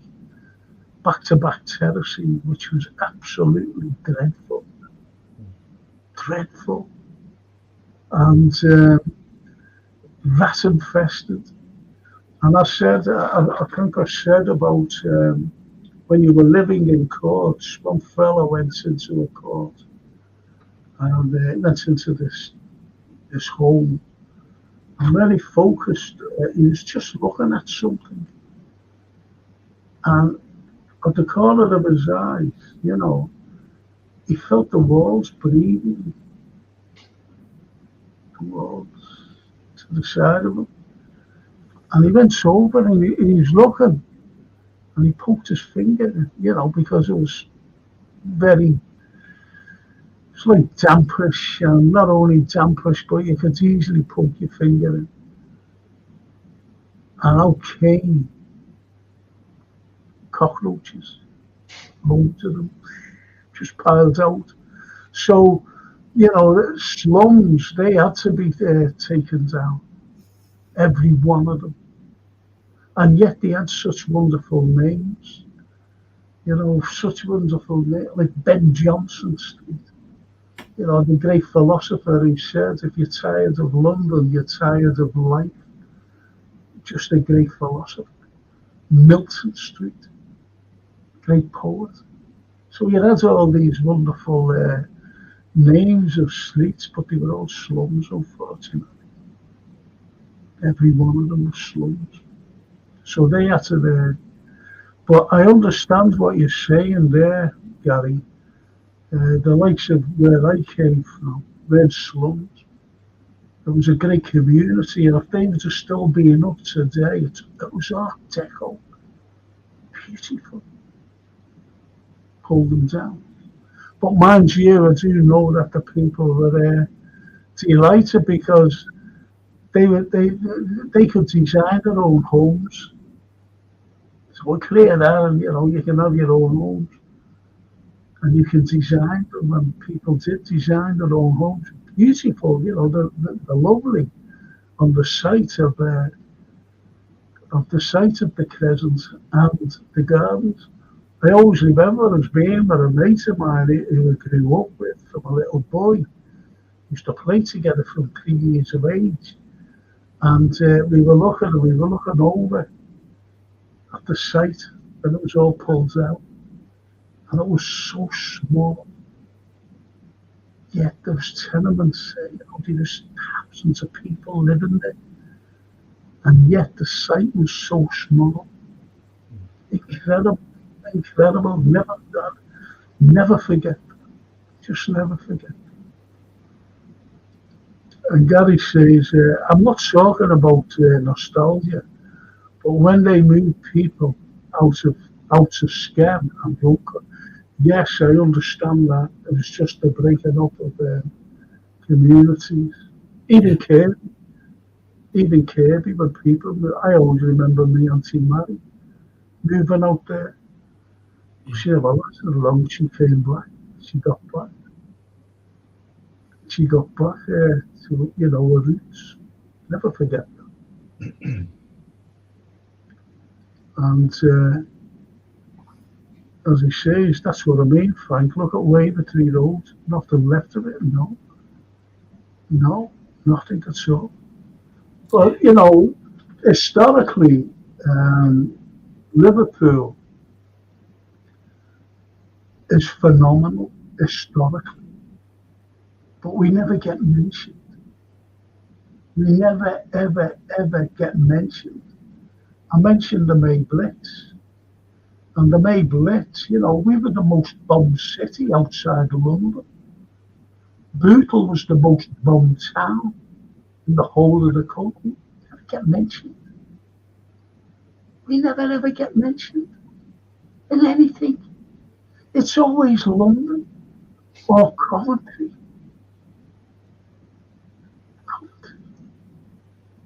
Coventry blew up a cathedral.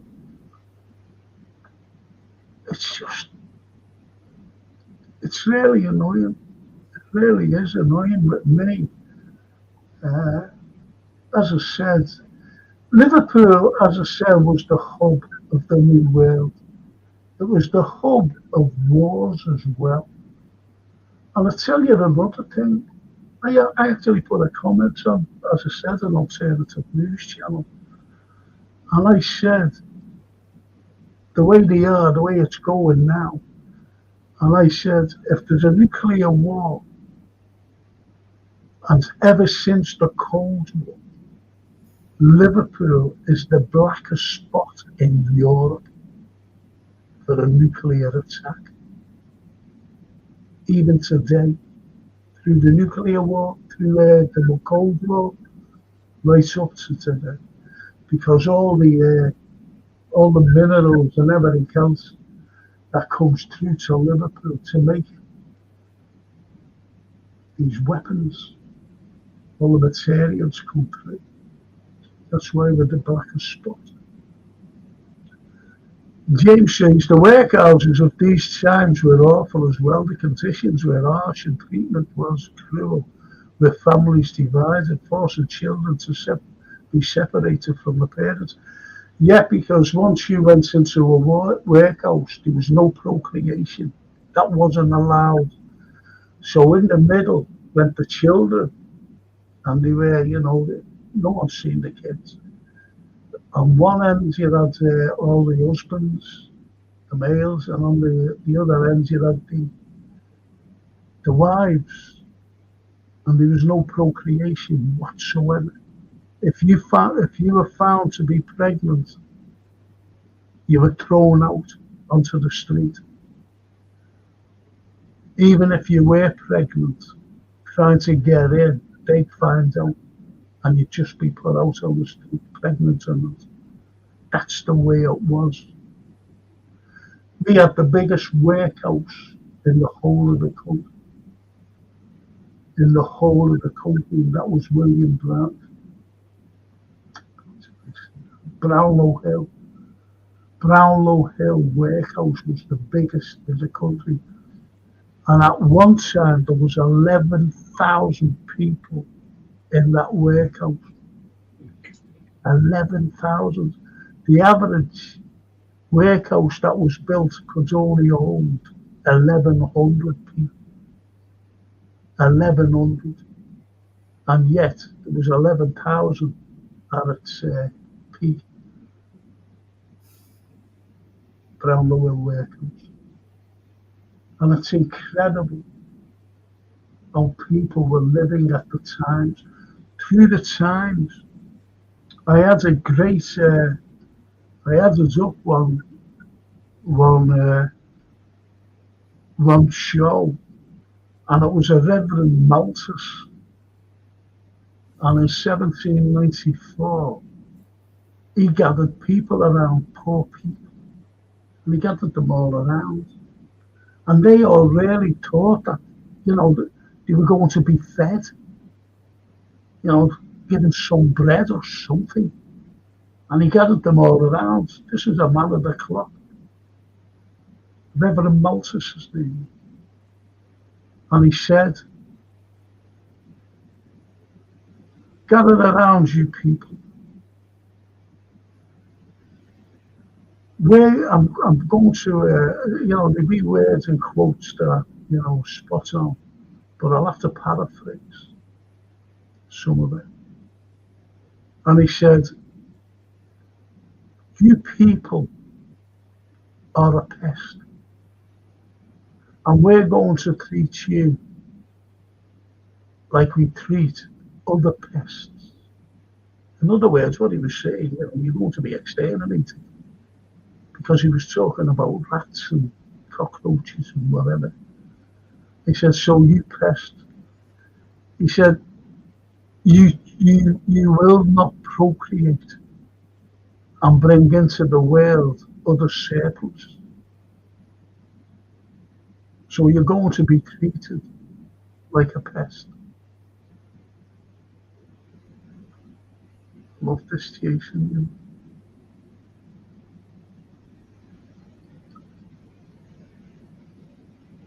That's your courts. That's your courts there. Look at that. Incredible. And that's where people live. That's how people live.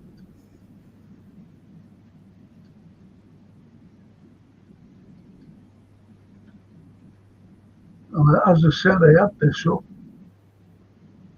These are Everton slums. And on the far wall, Liverpool Corporation are the vandals. So instead of doing them up like they do today, they didn't. They just let them rot. And there's a typical black kitchen. And there's the sink, a bowl. And look at the gentleman, that's his home. That's his home.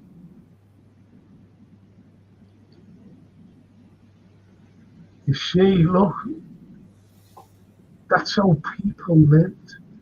You're talking the 20th century. Look at the walls. Look at the ceiling. Wet. Dank. You can imagine the smell. Look at the child. 20th century. Talking the 1900s. No electricity, just gaslight. Sometimes that went out, so you had to rely on candles.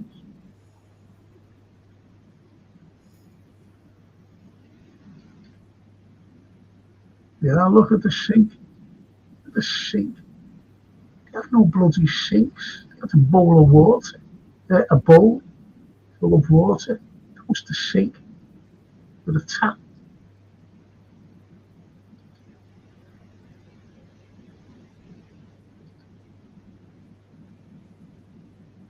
And that's the way it was. That's the way it was. So Liverpool went through a terrible time. No matter how you look at Liverpool, Liverpool was a great city. And, as I said, we're never ever mentioned. ever.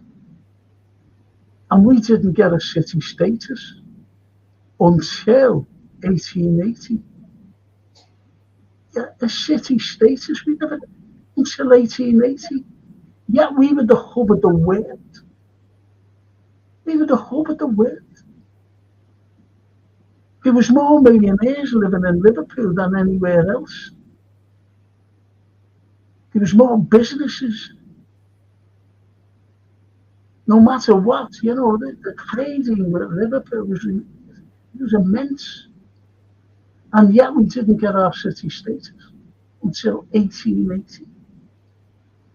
100 years too late.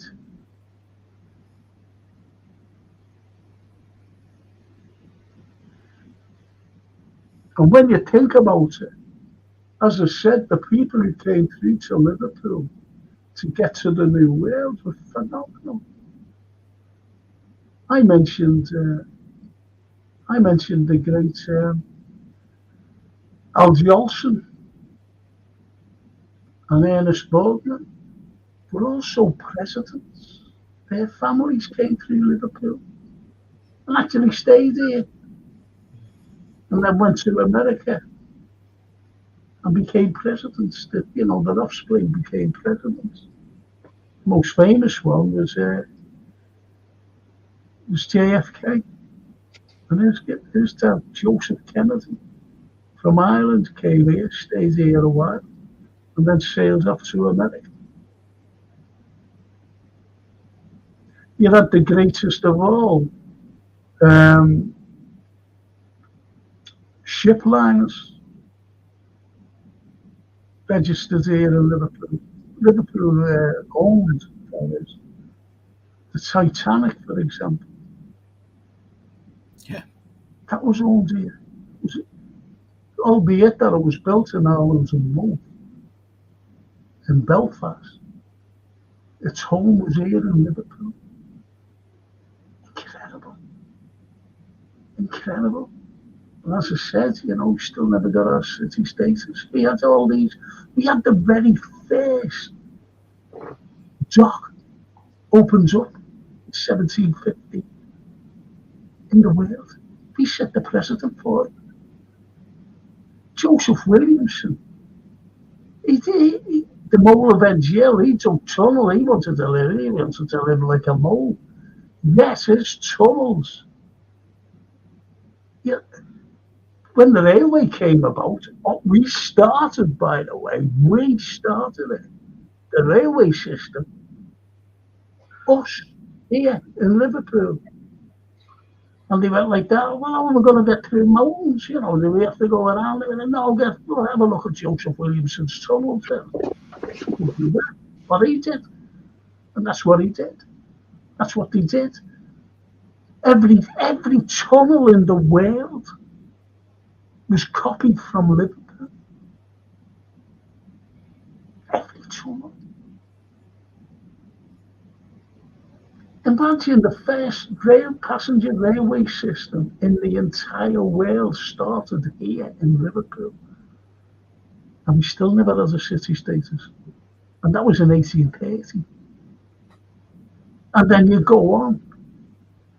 We had the very first tunnel that went underwater in the world.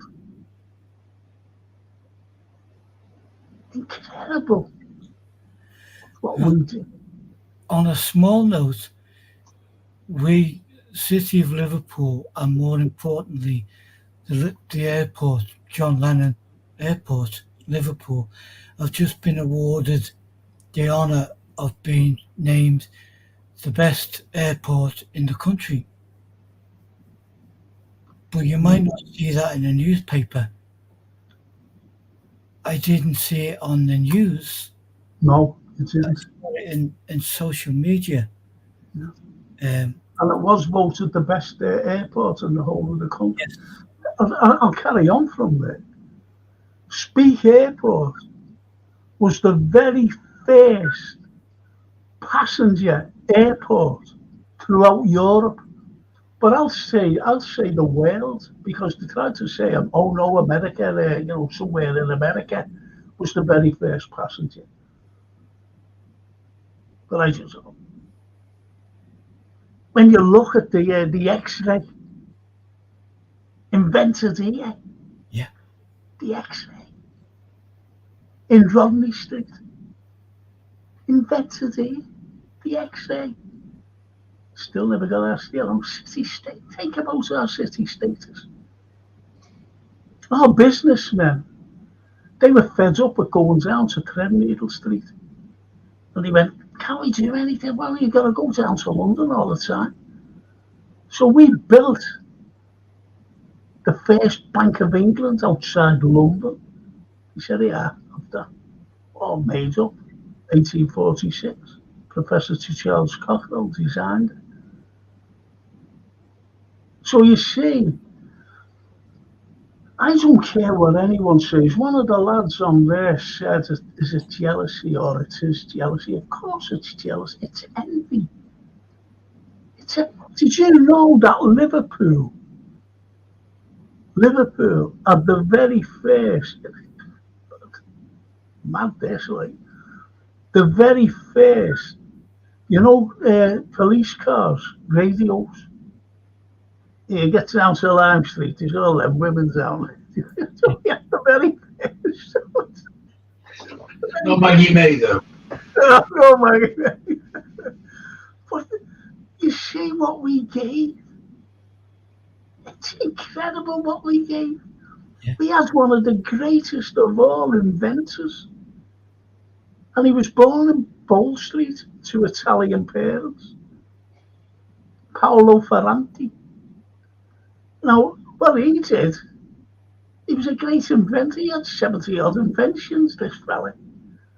And what he invented was the switch for electricity and the grid. And he actually lit up half of London. Half of London he lit up. It was incredible. Yeah. And that's Liverpool, the first blueprint of the tram system, which is all around the world today. All around the world today. So we give it to the Birkenhead, just to see how it would go. And it went fantastic. But again, we still never had our city status then. So this is what we were given to the world. Absolutely. And the police, right? The police, they used to wear hobnail boots. So if any criminals are about, burglars or whatever, they could hear them coming. They could hear them. So what we decided to do was to give our police rubber soles so they could sneak up on the burglars. Yeah, what do you do? You give a lot of them some shoes as well, because my mum could sneak up on me whenever I'm doing anything. Whack. But again, when you look at it, there's a fella who was a fantastic artist. His pictures are hanging up in the Walker Gallery. And if you look at it, you go to the Walker Gallery and have a look at the 3 lions. There's a picture there, 3 lions. That's it. Then you've got the leopard. You've got the leopard as well. He did fantastic paintings. Because of his name, he wasn't given the, I forget his bloody name, I'm trying to think of his name. But anyway, because of his name, say it's Grimshaw, it's not Grimshaw, but someone like that. Oh, an artist can't be, don't have a name like Grimshaw, no chance, we couldn't paint anything like that. Absolutely amazing. Then you've got, as I mentioned about electricity, We had the very first offices for electricity. The building's still there. It's on the corner of Cross Hall Street and Dale Street. It's incredible. Absolutely amazing. What we've given. We had the very first tower, to look to see where fires were. Because when a fire was, where is it? The smoke was bellowing everywhere. They didn't know where it was. And, you had the hand carts that carried the water, the buckets to get water in. And they were all over the place. So we decided to build one building where all the fire appliances were. And also, in one place that is, and also a tower, so that we could actually see where the fires were. And that was in Hatton Garden. And we still live on our city state. It's just incredible. It was just nuts. We had the very first public cemetery in the world in 1824, which is in Grant Gardens by Everton Road. It's off by my doctors, to be honest. Grant Gardens, first public cemetery, because all the churches, the churchyards were being full up. They can't bury anymore. So they consecrated that grounds up there. And that was the first in the world. And it was called the Necropolis, which is Greek for City of the Dead. But they couldn't name every cemetery the Necropolis because, they just said, where's our Kitty getting buried? Oh, the Necropolis, what one? Okay, well, so they had to name each cemetery. They had to name each cemetery. Think about that.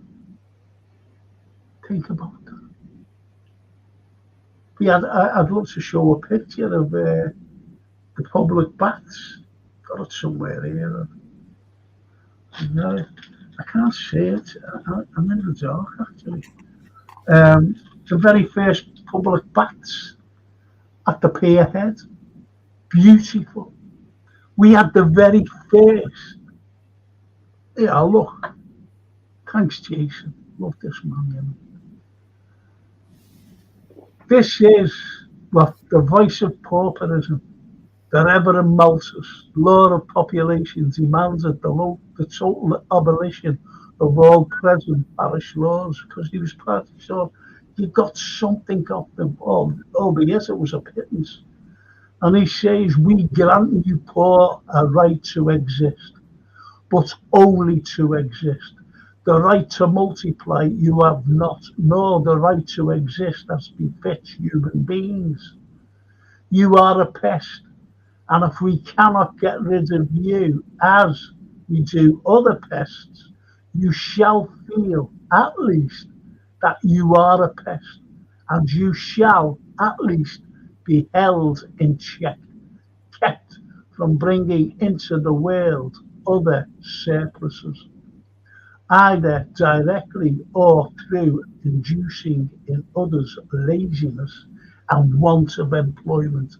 Live you shall, but live as an awful warning to all those who might have inducements to become superfluous.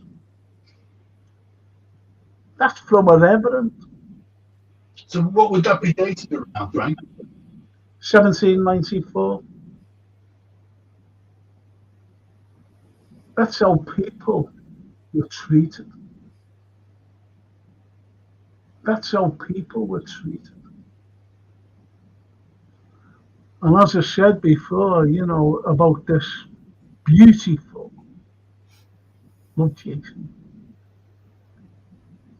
How about this for the baths, public baths? Look at that. It's on the pierhead. Wow. That's on the pierhead. Do you know where the ferry terminal is now? That Yeah. was there. That was there. Oh. We also had the very first botanical gardens in the world in 1801. First botanical gardens in the entire world. 1801. We had the very first zoo in the world in 1831. The likes of Glasgow, he had this, in 1801, this botanical gardens with these exotic plants. And then in 1831, 30 years later, this fella named Atkins, he said, and he loved all these mad animals, big wild things and everything, big birds and whatever. So he decided to have this, like a gardens, then it became the zoological. There you go, there it is. Zoological gardens. Think about it. In the world. All these mad animals. And there was a big arch. And people were terrified to go in. People were terrified to go in because, imagine this, going up to go, where are you going? Go to the zoo, eh? I'm not walking through that arch. Because what you're at on this massive arch with buzzards, eagles, and everywhere, all these birds of prey, big, huge things, going through them. That's what he had. Look what. And in 1848, this is in 1831, and in 1848, Liverpool brought into here, we brought it here into Liverpool in 1848, and no one has ever seen anything. They've only seen like drawings of these things because of people going into Africa. Do you know what we brought home? A gorilla. 18 first in the world. No one has ever seen a gorilla, if you know what I mean, except these people who went into Africa. And we brought one over. Because you'd imagine someone saying, hey, do you want to go to Liverpool, to the gorilla, I'll go here. Liverpool. Still never got our city status. Incredible. It's unbelievable. Amazing. So was there a particular event or something that finally brought city status to Liverpool? Was there a particular something that happened? It was mad. It was. Here's what has happened. You had Disraeli leaving office, and the other fellow who was coming in was Gladstone on his fourth term. So anyway, what has happened? He says, "Tell you what, like this is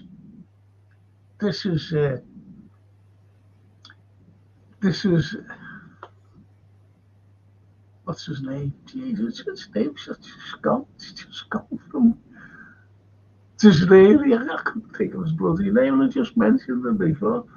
Disraeli said to Gladstone, he said, and what's the first thing you're going to do? Because they always do something. He said, I'm going to give Liverpool the city status. He said, oh, are you? Okay. So Disraeli, to get, because they didn't like each other. So as he was leaving office, he made Liverpool a city. Gave the city status rather than Gladstone, who was from Liverpool, was from Rodney Street. And that's how we got our city status. Right. So we could have gone on for ages. It was just nuts, that we never had the city status. Mm. It's just shocking. And no, I don't mean Stubbs. Do you mean Stubbs? I think he was from. Yeah, he was. He was from Liverpool, and inside Barn Street, that's where he had his studio. And what he used to do, he used to go to these places where when horses became no good, if you know what I mean, and he put them to death. He used to bring them and dissect them. That's why he did the perfect horses. No, it wasn't Stubbs. I'll let you know next week. I might let you know tomorrow, actually, the name of that. I forget his name. But anyway, Andre McCauley. Hello, guys. Hello, Andre. Nice to see you. Let's see what he says. Okay, get him. Mark Simons. Unfortunately, Gary, that won't happen. I don't know what it is. Because the main shareholders of Manchester Airport Peel are also 40% shareholders of John Lennon, so cannot allow one to be expanded to take business from the other, unfortunately. That's why we've got a small arena down in Manchester. Peel Holdings own everything. Yeah, we still won though. And they will not take anything away from Manchester. But I argued the case going back to when they were building the arena. And I said, why build a 20,000 seater arena? No, I didn't. I said, why don't we build a 20,000 seater arena? Why build? He was only giving us 9,000 seater. And they gave us another 1,000. I said, what's the use of that? Because these people were from Manchester. He was running Liverpool. Mike Story brought them in to run the capital of culture. Sure. James says, that's what it says. The London politicians, royal, sorry burglars, take Liverpool over them. Rubber soles on the boots. That got them caught red-handed stealing the ball. There you go. It's great. He's a great element. That sounds like fascism or Marxist communism. We give you the right to exist, but only to exist. Yeah, it's everything was narcissistic, to be honest. You have the likes of, I'll have to finish on this. You have the likes of William Blake when he wrote a thing called London, poem called London. I wondered who its chartered street where near the chartered Thames does flow. And every face of man I meet, marks of weakness, marks of woe. Think about that. And then in another verse he says, as the blood runs down the hapless soldier's sides, as blood runs down palace walls, meaning they're just getting the likes of us to go and fight wars for them. The hapless soldier's sides, as blood runs down palace walls. So you've got a combination of great people, poets, singers today. What would John Lennon think of what's happening today? What would he be saying? See what I mean? And that's the way it is. And James Max says, like Central Park in New York is based on Birkenhead Park as well. Yeah, Paxton designed that. And they were made up at that park, So they decided to do Central Park based on Birkenhead Park.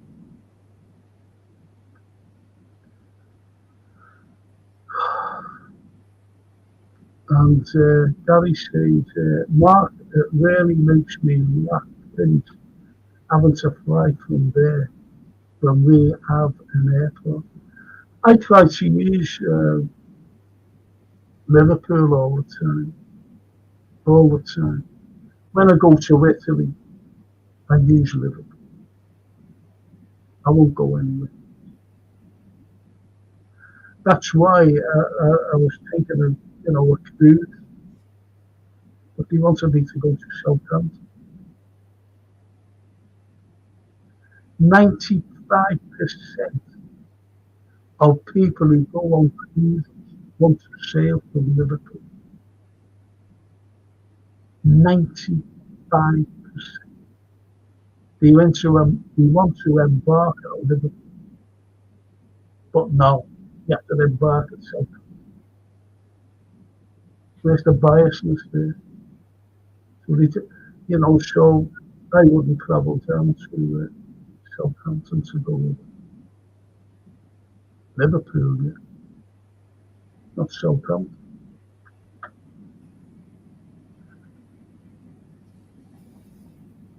I know. Gary Rigby, where was the zoo, Frank? I grew up near Botanic Gardens on Botanic Road. Yeah, well, that's why it's named Botanic Road. The zoo was in Shea Road. The zoo was there. Field Park. That was the zoo. We had 3 zoos in there, Liverpool. 3. I'll finish on this. Me too, Frank. But I had to fly to Oslo from Manchester.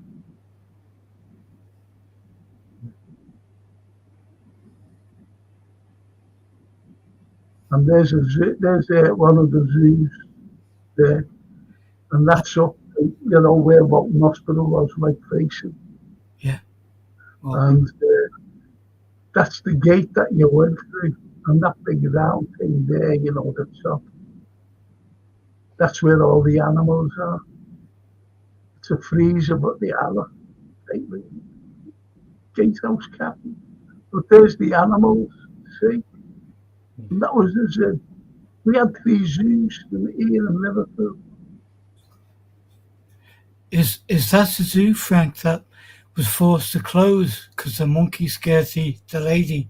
No, that was the one in Egbert.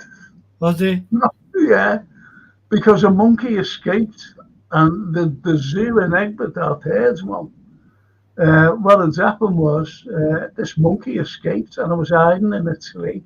I wondered where it was. And this lady was walking along. Mossley Hill, there you go. And the unfortunate thing was the monkey jumped out the tree onto the lady and grabbed her hat. She's terrified. She dropped dead. She had a heart attack. Mad, isn't it? So that got shut down for that. And Liverpool Zoological Park, Elmswood Road, Mossley Hill. One of the finest collections of animals, reptiles and birds. There are thousands of exhibits, all interesting and many rarely seen in other zoos.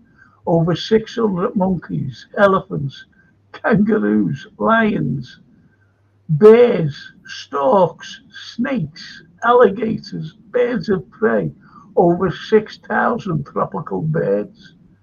Cheap return tickets from any overhead station. They had the overhead.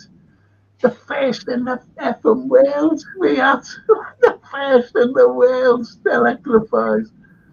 Adults for shell and children's sixpence, including rail journey and admission. And you can get the trams. Excellent catering arrangements. Children meals from 6pence per head. Adults 1 and 3 to 3 and 6. Special quotations for large parties.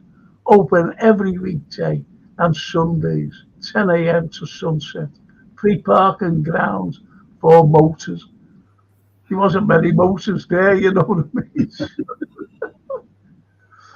But isn't that just brilliant? Absolutely brilliant. And Yeah. James says, I was angry with my friends. I told my wrath did end. I was angry with my foe. I told it not. My wrath did grow bleak. Yes, yes. This powerful and curious little poem is about the power of anger. Yes. My mother groans, my father wept into the dangerous world I leapt. Helpless, naked, piping loud, like a fiend hid in a cloud. Struggling in my father's hands. Do you know, when it says, my mother groaned, my father wept into the dangerous world I leapt, that was in 1794 as well, that poem. And it was a dangerous world, especially for infant mortality. And also wars. We loved going to wars. This country loved going to wars. They loved going to wars with the French and the Spanish. And by the time this was written, we were still fighting the Americans over the American War of Independence, 1776. And we had the last laugh. We burnt the White House, against the White House today in 1812.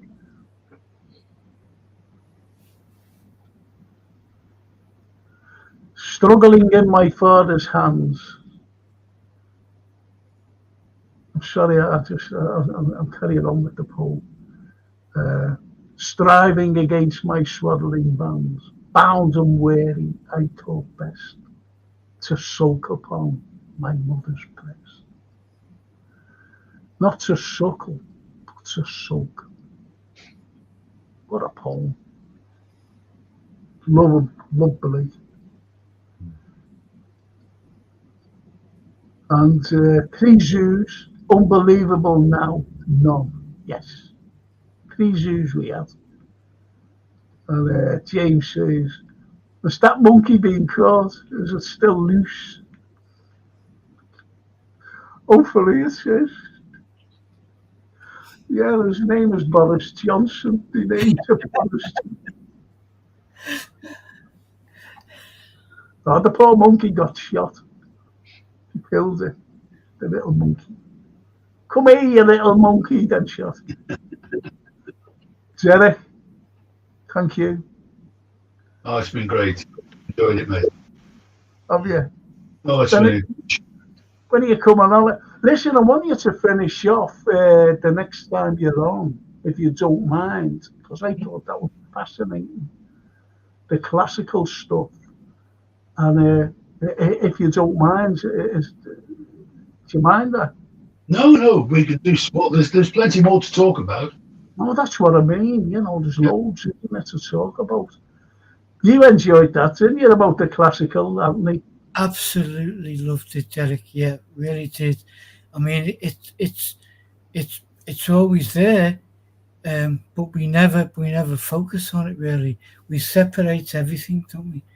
So classical over there, this over there.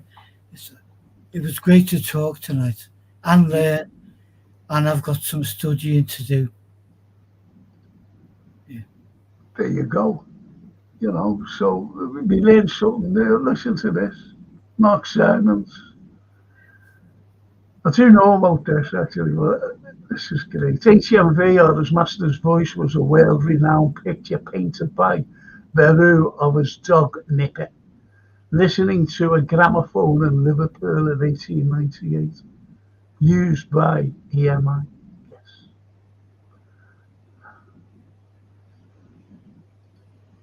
Yeah, I just read that.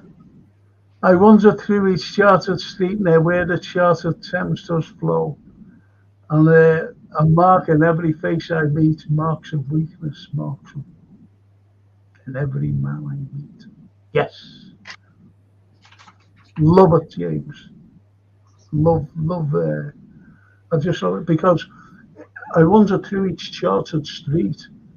It's that if Derek, Anthony, myself, you walk through that chartered street, you'd be arrested for vagrancy. It's just like parks. You weren't allowed to go into parks unless, you were a resident and you were rich, you were wealthy.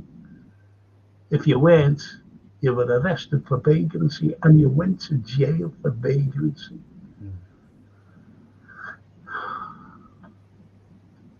Gary says, great show again. Thanks, gents. Oh, thank you for tuning in. Thanks, Gary. And James says, wonderful show. Thank you. And that's what we try to put. And when you're on again, please, Derek, carry on with everything. Please, I thought that was fascinating. And I'll see you tomorrow night, something.